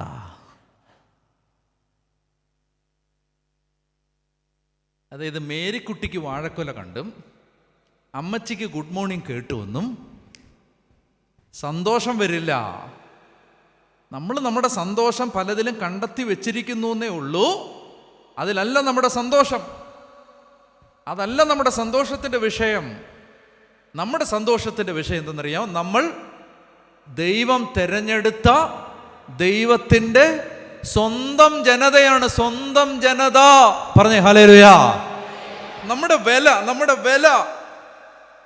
വില മനസ്സിലാകണമെങ്കിൽ നമ്മൾ ദൈവത്തിൻ്റെ സ്വന്തമാണ് എന്ന് നമ്മുടെ അകത്ത് ഇത് പ്രവേശിക്കണം. അപ്പോൾ അതുകൊണ്ട് പറയുകയാണ്, പുരോഹിത രാജ്യവും വിശുദ്ധ ജനവുമാക്കി. എന്തിനാ വിശുദ്ധ ജനവുമാക്കി എന്നറിയാമോ? നമ്മളെ തെരഞ്ഞെടുത്തവൻ്റെ നന്മകൾ. അപ്പം ഞാൻ പറയാൻ വന്നത് ചില കുർബാന, വിശുദ്ധ കുർബാന അർപ്പിക്കുമ്പോൾ ഒരുപാട് ആളുകൾക്ക് അനുഭവം ആവില്ല. പള്ളി വരുന്നത് ഞാൻ പറഞ്ഞു, ഒന്ന് ചില ആളുകൾ വരുന്നത് ഹാബിറ്റിൻ്റെ പേരിലാണ്, ചില ആളുകൾ വരുന്നത് നിർബന്ധത്തിൻ്റെ, സാമൂഹിക നിർബന്ധത്തിൻ്റെ പേരിലാണ്, ചില ആളുകൾ വരുന്നത് വീട്ടിലൊരു വിലയില്ല, അപ്പോൾ പള്ളിയിലൊക്കെ വന്ന്. അപ്പോൾ ഞാൻ പറഞ്ഞു, ചെറുപ്പക്കാരെയൊക്കെ വിളിച്ചു കൂട്ടാൻ വേണ്ടി ചില പരിപാടികൾ, അപ്പോൾ ചില പ്രോഗ്രാം, അപ്പോൾ അതിനകത്തൊക്കെ ഒരു സന്തോഷം കണ്ടെത്തി വരട്ടെ. ശരിക്കുള്ള കാര്യത്തിലല്ല സന്തോഷം. ഇപ്പോൾ പള്ളിയിൽ ആൾ കൂടാൻ വേണ്ടി ഇവിടെ ഇങ്ങനെ ഇതുണ്ട്, ഇതിപ്പോൾ ഞാൻ കൺവെൻഷൻ ആൾ വരാൻ വേണ്ടി എനിക്ക് വേണമെങ്കിൽ പറയാം, എന്താണ് ഇന്ന് കൺവെൻഷന് വരുന്ന ആളുകളുടെ 7 കാര്യങ്ങൾ നടക്കും എന്ന് പറഞ്ഞാൽ കുറച്ചുകൂടെ ആൾ വന്നേനെ. ഒരു അട്രാക്ഷനാണത്, ഒരു ചൂണ്ടയാണത്. അപ്പോൾ ശരിക്കുള്ള സന്തോഷമല്ല. നിങ്ങൾ യേശുവിനെ വേണ്ട ഒരു കൺവെൻഷന് വരിക എന്ന് പറഞ്ഞാൽ ഇത്രയൊക്കെ വരൂ. പറഞ്ഞേ ഹല്ലേലൂയ. വചനം വേണ്ട ഒരു കൺവെൻഷന് വരിക, ഇത്രയും പേരെ വരൂ. വേറൊരു ചൂണ്ടയിട്ടാൽ കുറച്ചുകൂടെ ആൾ വരും. പറഞ്ഞേ ഹല്ലേലൂയ. മനസ്സിലായല്ലോ? അപ്പോൾ ശരിക്കുള്ള സന്തോഷമല്ല. ശരിക്കും നിങ്ങൾക്ക് പള്ളിയിൽ വരുമ്പോൾ, ഇനി കേൾക്കുക കാര്യം, പള്ളിയിൽ വരുമ്പോൾ ദൈവത്തെ ആരാധിക്കാൻ എത്തുമ്പോൾ, യേശുവിനെ ആരാധിക്കുന്ന സമയത്ത് നിങ്ങൾക്ക് ശരിക്കും ശരിക്കും ശരിക്കും ശരിക്കും കുർബാന അനുഭവിക്കാൻ പറ്റണമെങ്കിൽ നിങ്ങൾക്ക് രക്ഷയുടെ സന്തോഷം ഉള്ളിലുണ്ടെങ്കിലേ പറ്റൂ. യേശു എനിക്ക് വേണ്ടി ചെയ്തത് എന്താണെന്ന് നിങ്ങളുടെ ഉള്ളിൻ്റെ ഉള്ളിൽ ബോധ്യമാവാത്തൊരാൾക്ക് കുർബാന അർപ്പണം ഒരിക്കലും ഒരനുഭവമാകാൻ പോകുന്നതേയില്ല. അതുകൊണ്ട് നമ്മുടെ എല്ലാ ആരാധനകളും ഒരു അഭിഷേകം, ഒരു അനുഗ്രഹമാകണമെങ്കിൽ നമ്മൾ ഈ ദൈവത്താൽ തിരഞ്ഞെടുക്കപ്പെട്ടവരാണെന്നും നമ്മളെ ദൈവം രക്ഷിച്ചതാണെന്നും നമ്മൾ തിരിച്ചറിയണം. പറഞ്ഞേ ഹല്ലേലൂയ. അതുകൊണ്ടാണ് രക്ഷയെക്കുറിച്ച് അറിയണം. യേശു നമുക്ക് ചെയ്തു തന്ന കാര്യം എന്താണെന്നറിയണം. അപ്പോൾ ഒരു കാര്യമാണ് ഞാനിന്ന് പറഞ്ഞത്. എന്താണത്? നമ്മൾ തിരഞ്ഞെടുക്കപ്പെട്ടവരാണ്, തിരഞ്ഞെടുക്കപ്പെട്ട ജനതയാണ്, തിരഞ്ഞെടുക്കപ്പെട്ട ജനത. നിങ്ങളുടെ മേൽ ദൈവത്തിൻ്റെ ഒരു തിരഞ്ഞെടുപ്പുണ്ട്. നിങ്ങളെ ദൈവത്തിന് അറിയാം. നിങ്ങൾ ചെന്ന് പരിചയപ്പെടുത്തേണ്ട കാര്യമൊന്നുമില്ല. നിങ്ങളെ ദൈവത്തിന് അറിയാം. നിങ്ങളെ ദൈവം തിരഞ്ഞെടുത്തതാണ്. പിതാവും പുത്രനും പരിശുദ്ധാത്മാവുമാകുന്ന ത്രിയേക ദൈവത്തിൻ്റെ മുദ്ര നിങ്ങളുടെ മേൽ ഉണ്ട്. ഒരു കാര്യം കൂടെ പറഞ്ഞിട്ട് ഞാൻ ആരാധനയിലേക്ക് കടക്കാൻ നോക്കൂ. ഒറ്റ കാര്യം കൂടെ. അതായത് അതുകൊണ്ട് തന്നെ നിങ്ങളൊരു കാര്യം മനസ്സിലാക്കിയിരിക്കുക. നിങ്ങളുടെ ജീവിതത്തിലെ ഏറ്റവും നിസ്സാരപ്പെട്ട കാര്യം പോലും ദൈവത്തിൻ്റെ കണക്ക് പുസ്തകത്തിലുണ്ട്. നിസ്സാരപ്പെട്ട കാര്യം പോലും. ആകുലപ്പെട്ടോ ഭാരപ്പെട്ടോ നിങ്ങൾ ആരെങ്കിലും ഇവിടെ ഇരിക്കുന്നുണ്ടെങ്കിൽ ഞാൻ നിങ്ങളോട് ഈ രാത്രിയിൽ ആവശ്യപ്പെടുന്നു, നിങ്ങളിത് വിശ്വസിക്കുക. എന്താണ്? എൻ്റെ ദൈവം എന്നെ തെരഞ്ഞെടുത്തതാണ്. ഞാൻ തെരഞ്ഞെടുക്കപ്പെട്ട ജനതയുടെ ഭാഗമാണ്. മാമോദീസായിലൂടെ എൻ്റെ ദൈവം എനിക്കൊരു തെരഞ്ഞെടുപ്പ് തന്നതാണ്. ദൈവം എന്നെ തെരഞ്ഞെടുത്തതാണ്. ഇത് നിങ്ങൾക്ക് വിശ്വസിക്കാൻ പറ്റുന്നുണ്ടോ? വിശ്വസിക്കാൻ പറ്റുന്നുണ്ടോ? മനുഷ്യൻ്റെ ഉള്ളിൽ കിടക്കുന്ന മുഴുവൻ ഈ വിലയില്ലായ്മയാണ്. എനിക്കൊരു വിലയില്ല. നിന്നെക്കുറിച്ച് ദൈവത്തിന് വലിയ ഒരു പ്ലാനുണ്ട്, വലിയ പ്ലാൻ. ദൈവം നിന്നെ അനുഗ്രഹിക്കും. നീ ഭാരപ്പെടണ്ട. നിൻ്റെ കൊച്ചിനെ ഓർത്ത് നീ ഭാരപ്പെടുന്നില്ല, നീ വിഷമിക്കണ്ട. നീ ഇത് വിശ്വസിക്കുക. എന്താ വിശ്വസിക്കണ്ടേ? ഈ വചനം ഏറ്റെടുക്ക്. എന്നെ എൻ്റെ ദൈവം തിരഞ്ഞെടുത്തതാണ്. അബ്രാഹാം ഏകനായിരിക്കെ ദൈവം അവനെ വിളിച്ചു. അതുകൊണ്ട് ഒറ്റ കാര്യം, അബ്രാഹത്തിന് അതുകൊണ്ട് എന്താ ഗുണമുണ്ടായേ? മരിക്കുന്നത് വരെ അബ്രാഹത്തിന് ആകെ ദൈവം വാഗ്ദാനം ചെയ്ത ദേശത്തുണ്ടായിരുന്നത് ഭാര്യ അടക്കിയിരുന്ന ഒരു കല്ലറ മാത്രമായിരുന്നു. ഒരു വാഗ്ദത്ത നാട് തരാമെന്ന് പറഞ്ഞ് ദൈവം വിളിച്ച് കൂട്ടിക്കൊണ്ട് വീട്ടിൽ നിന്ന് ഇറക്കിക്കൊണ്ട് പോയവന് വാഗ്ദത്ത നാട്ടിൽ ആകെ ഉണ്ടായിരുന്നത് ഭാര്യ അടക്കിയിരുന്ന ഒരു കല്ലറ മാത്രമായിരുന്നു. പക്ഷെ അബ്രാഹാം ആശ്വാസത്തോടും സമാധാനത്തോടും കൂടി തൻ്റെ ജനതയോട് ചേർന്നു കർത്താവിൽ നിദ്ര പ്രാപിച്ചു, മഹത്വമുള്ളവനായിട്ട് മാറി. അതിൻ്റെ കാരണം എന്തെന്നറിയാൽ? അബ്രഹാമിന് അറിയാമായിരുന്നു, എൻ്റെ ദൈവം എന്നെ വിളിച്ചതാണ്. ദൈവം തൻ്റെ പദ്ധതി നിറവേറ്റുക തന്നെ ചെയ്യും. അതുകൊണ്ട് പ്രിയ സഹോദരങ്ങളെ, ആരാധനയിലേക്ക് കടക്കുമ്പോൾ നിങ്ങളുടെ മനസ്സിൽ എവിടെയെങ്കിലും ആരുടെയെങ്കിലും ഉള്ളിൽ ഭാരമോ പ്രയാസമോ ഉണ്ടെങ്കിൽ നിങ്ങളോട് ഞാൻ കർത്താവിൻ്റെ ആത്മാവിൽ പറയുന്നു, നിങ്ങൾ ഇത് വിശ്വസിച്ചേറ്റെടുക്കുക. ഒറ്റ കാര്യമാണ് ദൈവം സംസാരിച്ചത്. ദൈവം നമ്മളെ തിരഞ്ഞെടുത്തിട്ടുണ്ട്.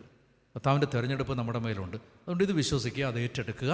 കർത്താവ് നിങ്ങൾക്ക് സമാധാനം തരും, വലിയ ആശ്വാസം തരും. ഒത്തിരി ജീവിതങ്ങൾ വീണ്ടെടുക്കപ്പെടുന്നത് ദൈവിക സത്യങ്ങൾ അവർക്ക് തിരിച്ചറിവ് കിട്ടുമ്പോഴാണ്. കർത്താവിൻ്റെ സത്യം അത് തിരിച്ചറിവ് കിട്ടുമ്പോഴാണ് നമ്മുടെ ജീവിതത്തിൽ വലിയ ആശ്വാസവും ധൈര്യവും എല്ലാം സമാധാനം എല്ലാം കിട്ടുന്നത്.